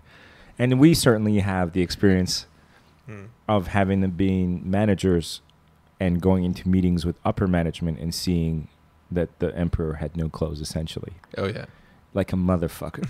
Like that we were holding the place together. Really? Yeah, with Scotch tape.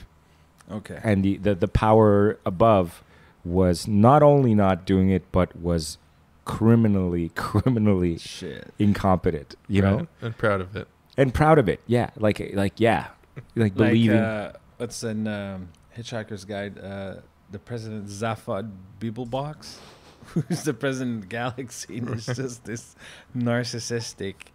That's not an accidental metaphor. That there seems to be like a thing, you know, especially right now in the United States. Well, it's just like some people get away with looking professional. They're really good at looking professional. The same way that some people give amazing interviews. Yeah, some people buy more into that. Like some people are more impressionable. And again, not to toot my own horn, but I tend to try and have kind of a sixth sense about bullshitters like that. Sometimes I'll see people coming in, and because I've seen people coming in the kitchen that just weren't cutting it and pretending they're all like they got a great presentation, they're gonna have so many good ideas for recipes and shit like that. But I've seen that in the corporate environment, people that get impressed by bullshitters, and there's a sadness to it when you see a guy that's clearly full of shit, and the people hiring whatever, they don't smell it, they don't see it. The sad part about the corporate environment is that it sometimes takes longer to figure it out, right? Because it's all about the results, right? Like you can talk the talk, but if you don't produce results, then. But you remember what I said about the dead on arrival restaurants? Yeah. There's employees like that come in, right? And for sure. You're not privy to the hiring. You're just sort of they're in a sort of observation role, and you're like, you listening to the person talk, and you're like, this is going to be a nightmare. It's going to take me forever to fire this guy. I know he's going to get fired. But I don't have time for this bullshit, right? And the person's like, and I've worked with many, blah, blah, blah, blah, blah, blah. And like the HR person's looking at you because they're just so happy that they found you someone. I've seen that so many times, that dynamic. I know a company's off. Not necessarily, like, I don't want to judge the whole company, but I've seen companies that I knew were off when the HR person had no fucking idea what the manager really wanted. And we'd like, see, he smells good.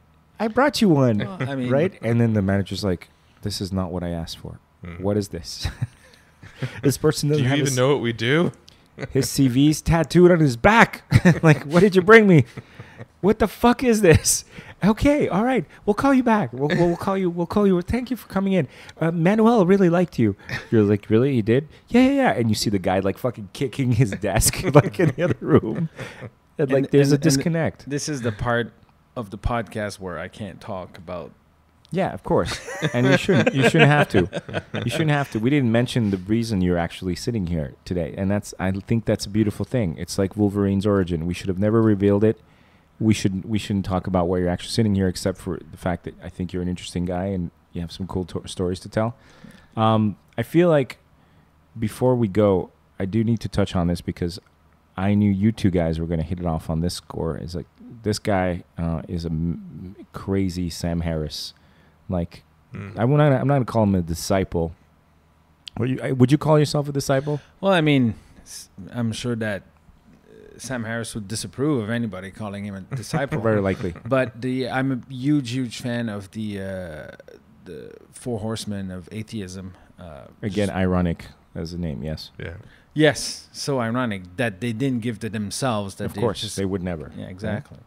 But it's interesting because we were always skeptics, but for you it was a bit of a different story. Like, yes, you were always skeptical, but you started out as a person of faith, of faith, right? Absolutely. And at some point, this kind of material. Yeah, I don't know. I can briefly.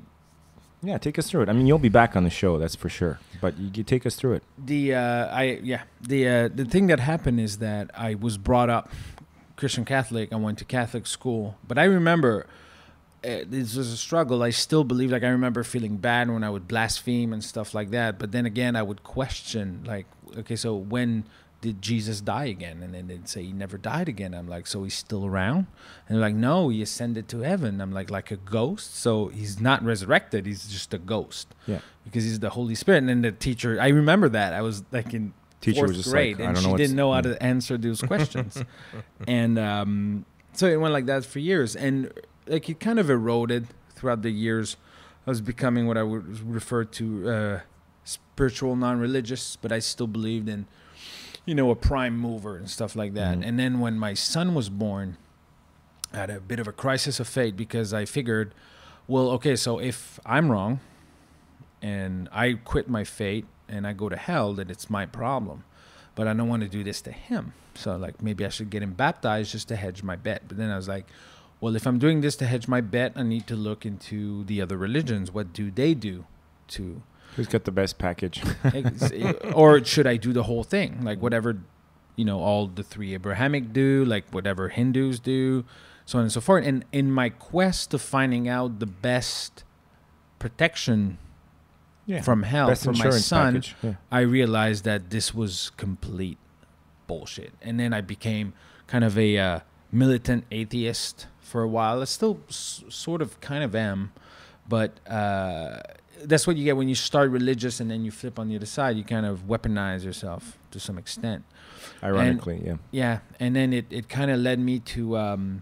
I've always hated things that made no sense, and the thing that makes me such an egregious atheist in that sense is the fact that I myself bought into the biggest...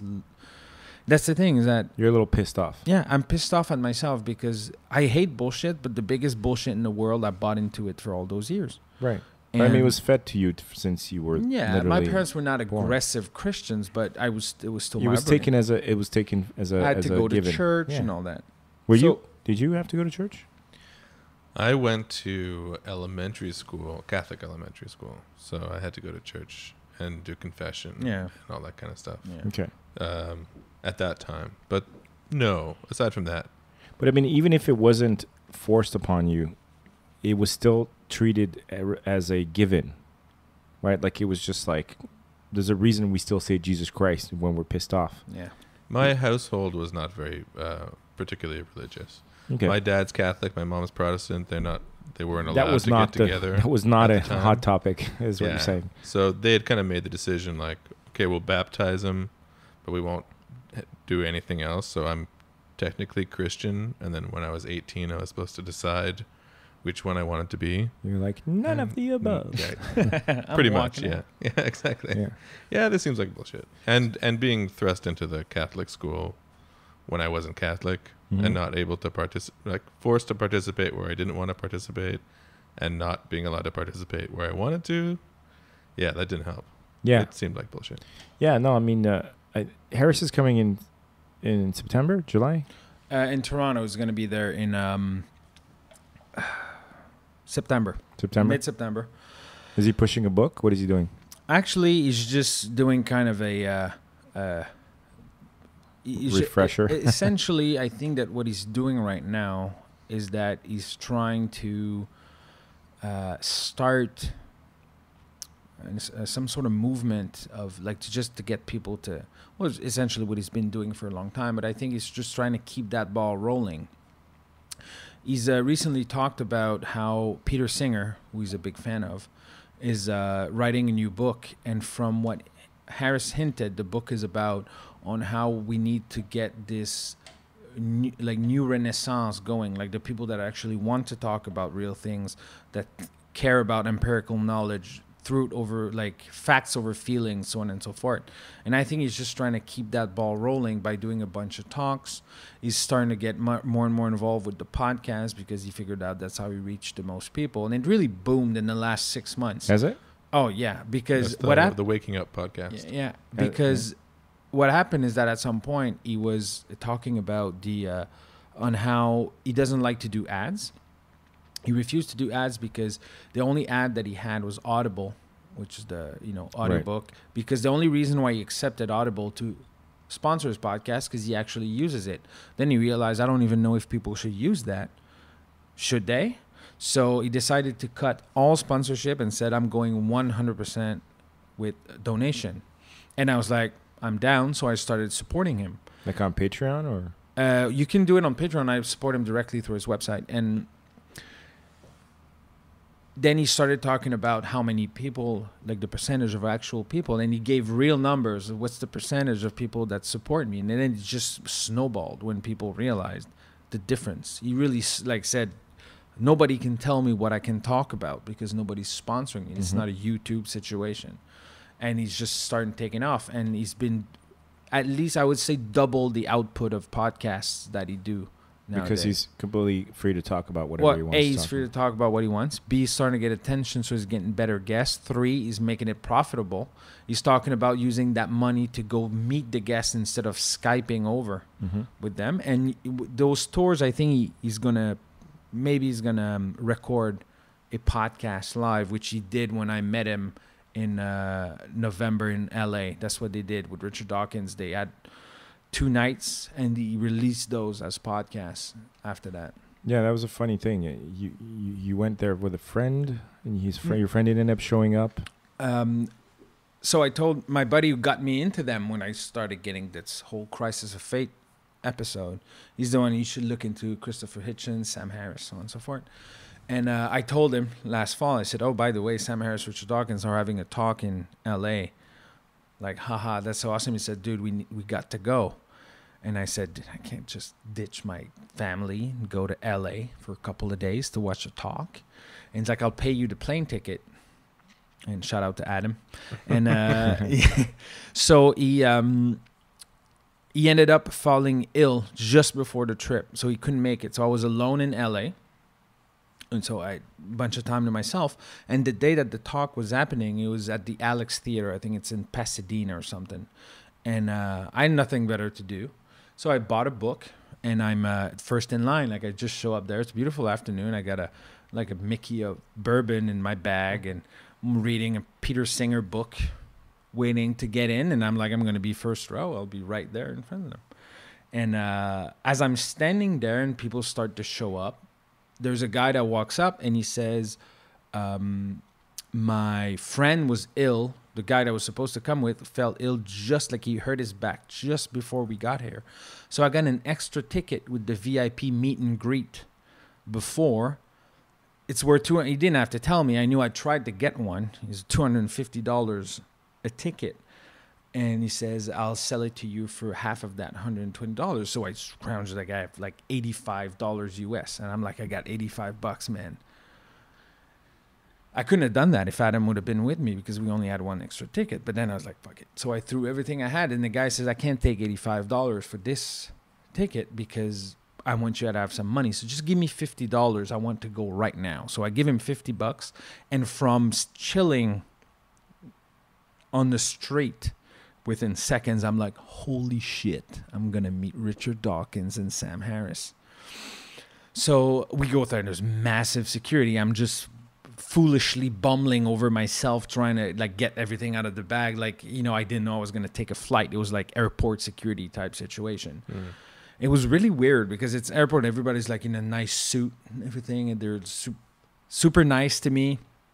So I get there and it's a cocktail and I'm surrounded by intellectual. I'm wearing jeans and a t-shirt.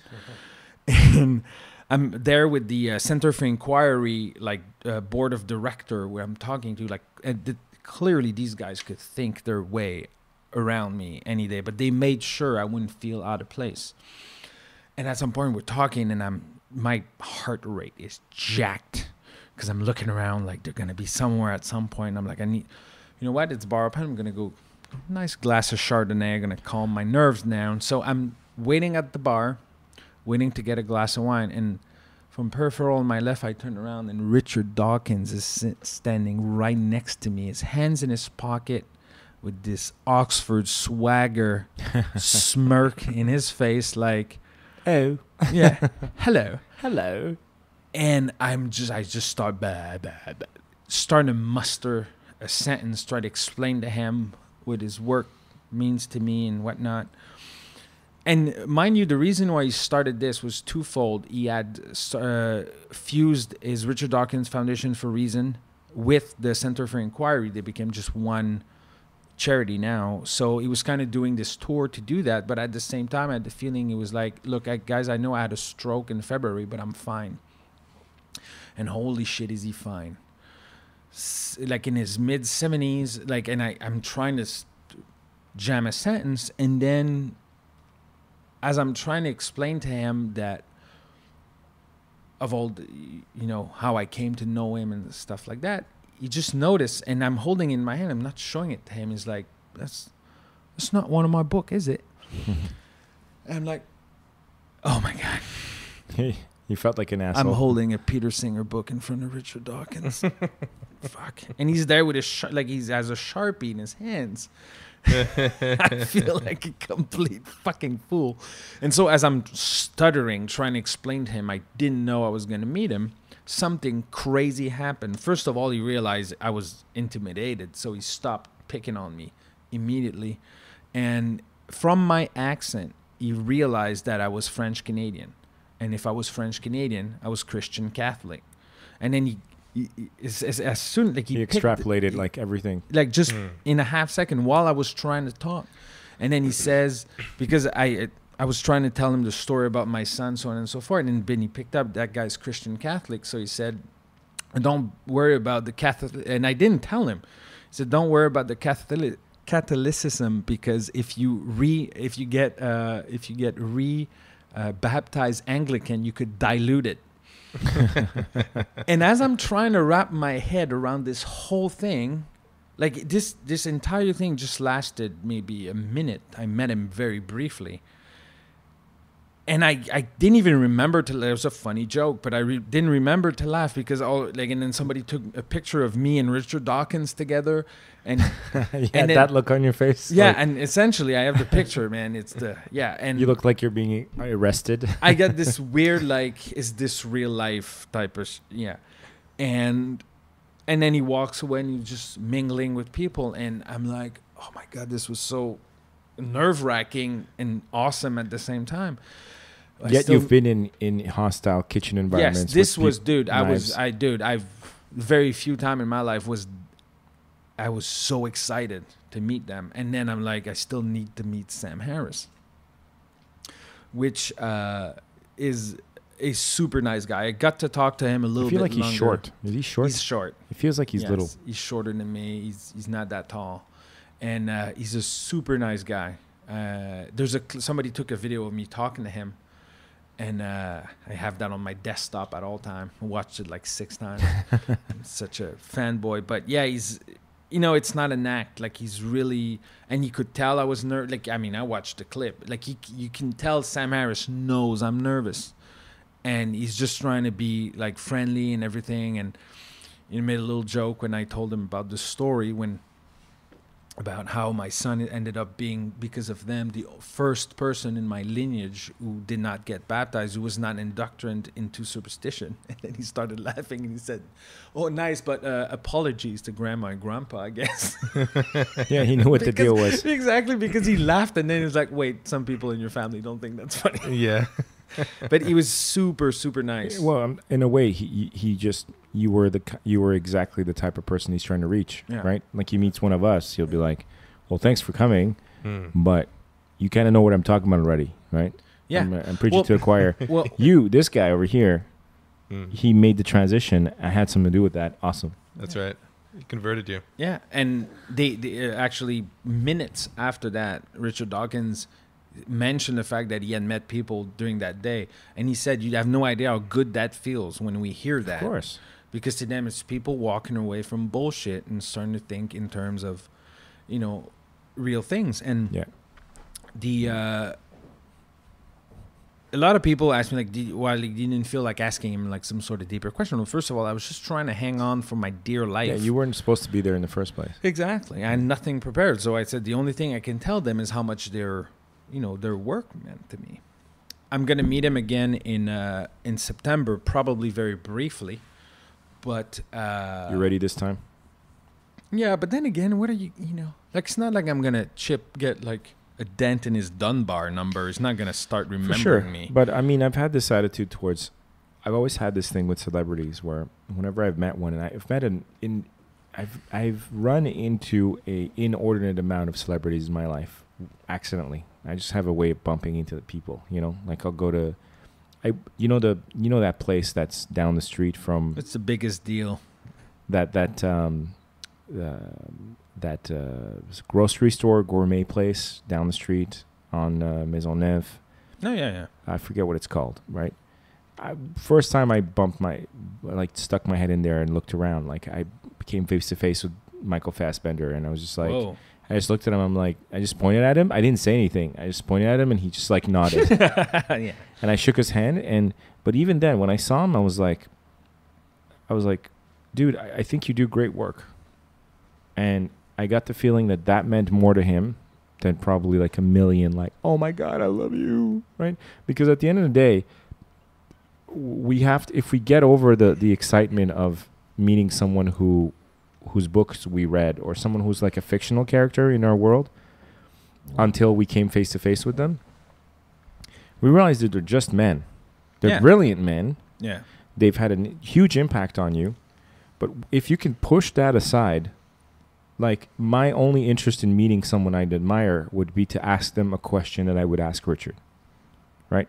Like if I felt like I did about Harris the way you did, Fire in a Hole, I'd want to be like, dude, did you see the fight kind of thing? Like, I want to ask him about some like regular, like, what do you wonder? What do you struggle with? You've got all these answers to all these questions.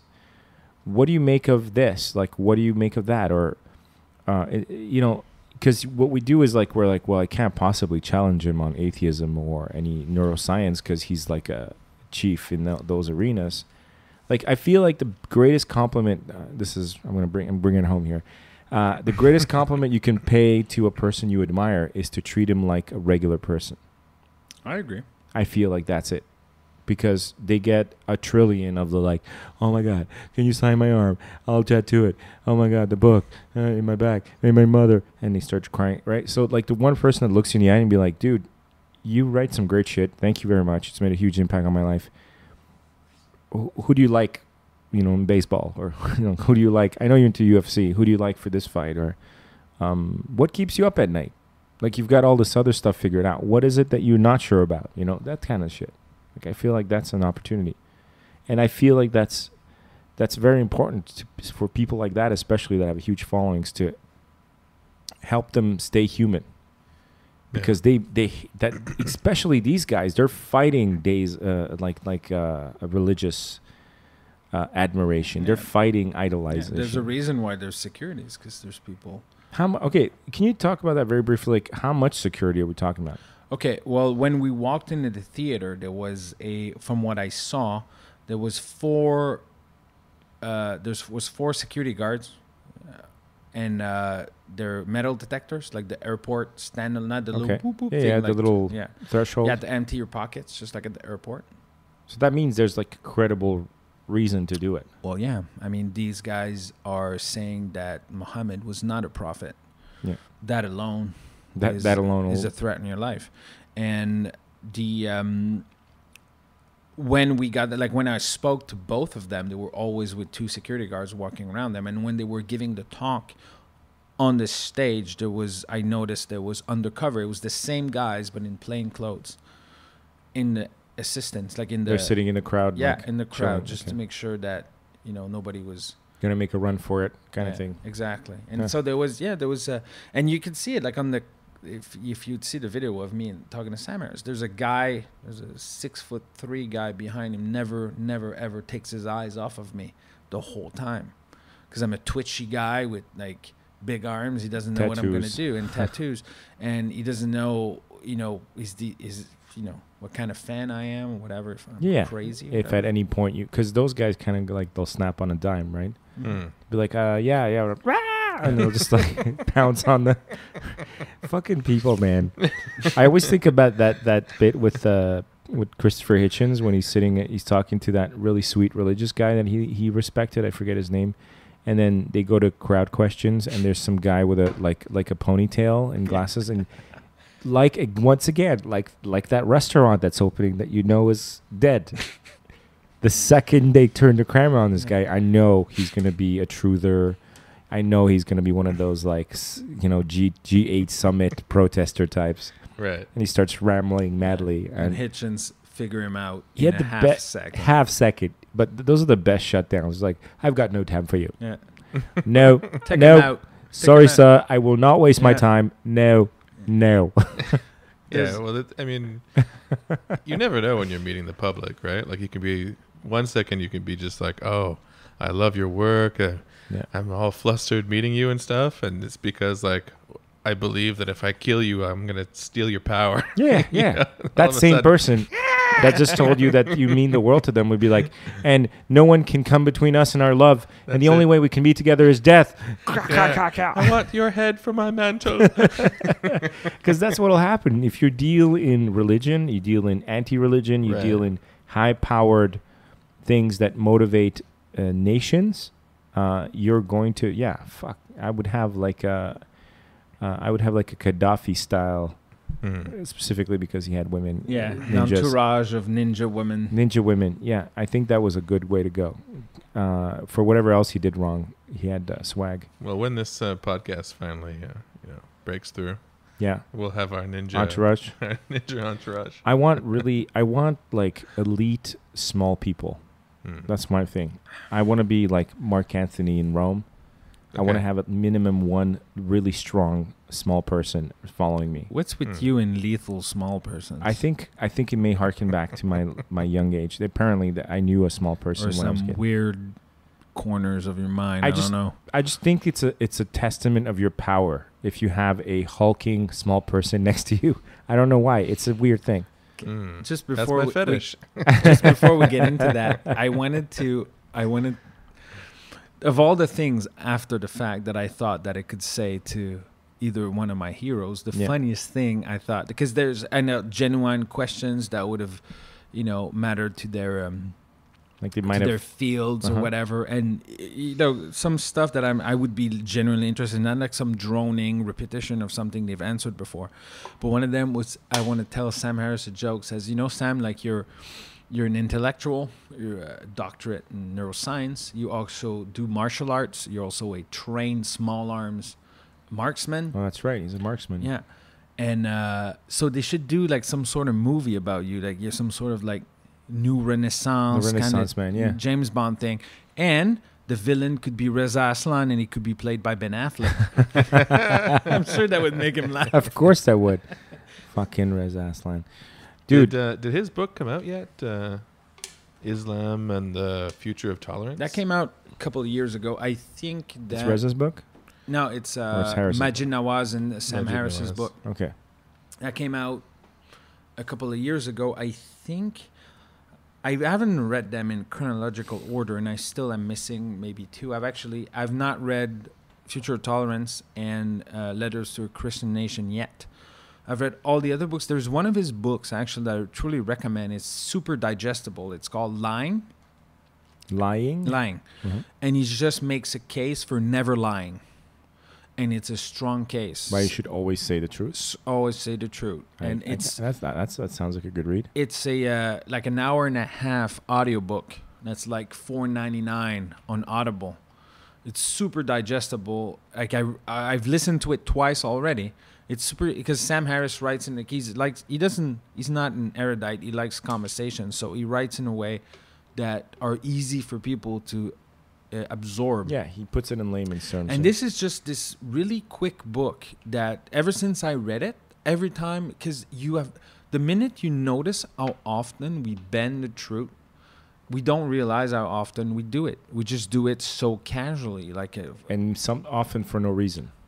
No reason, or we think we're doing the right thing, or but he really makes a case yeah. on you should think twice about lying. So ever since I read that book, and I read it recently, because it was not one of his major books, was not a big release. It was just a small little, And he likes to release small books because they're easy for people to get and absorb.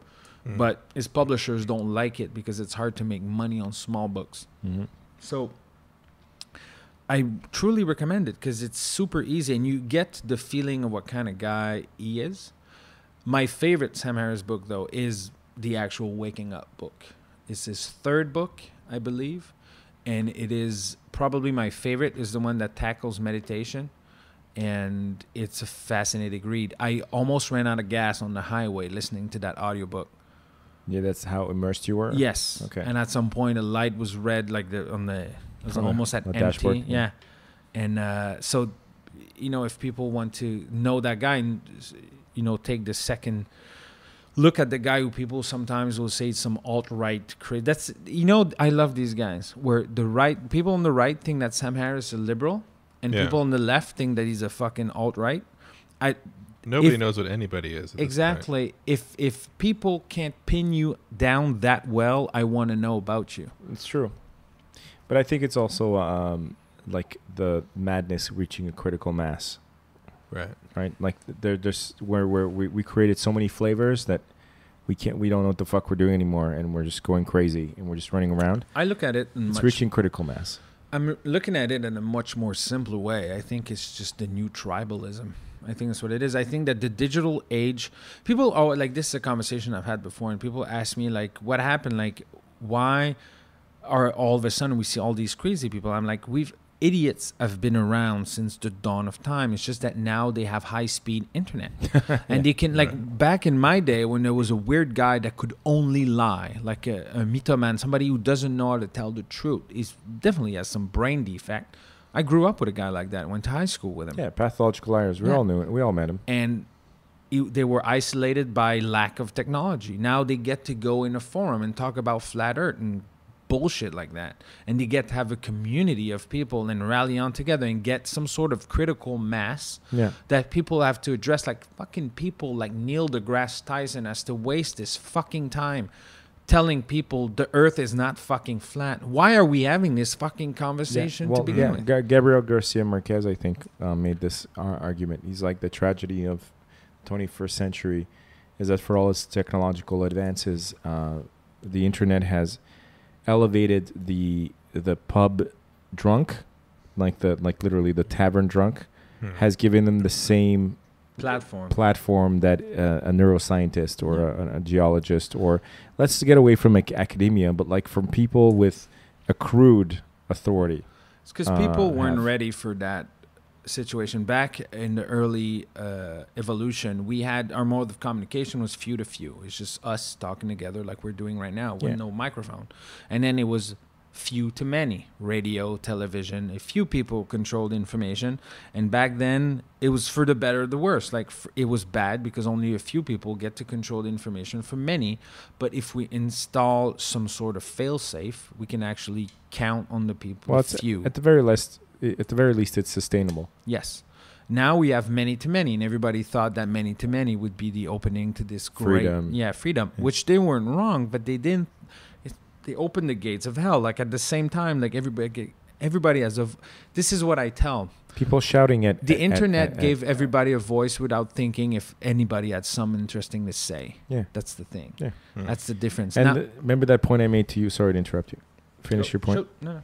The point I made to you the other day when we were talking at work, where I said, part of the equation of this everybody being offended about everything is maybe the result of with advertisement. Oh, that was a good point. And media having become so targeted and so neat, like how they come in and they target you based on all the choices that you make online and the basis of the channels that you chose and the clothes you wear or whatever. So like everything, all this information becomes more and more selectively targeted to you.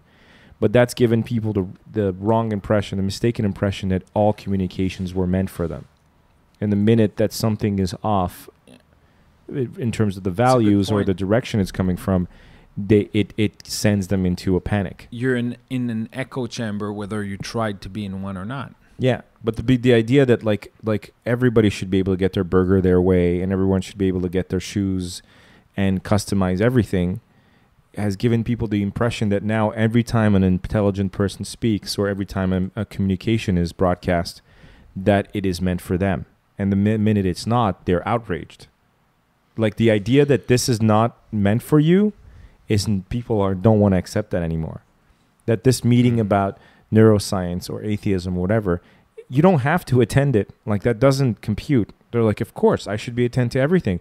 Everything, every communication, every concert, opinion about everything. Everything should be should apply to me.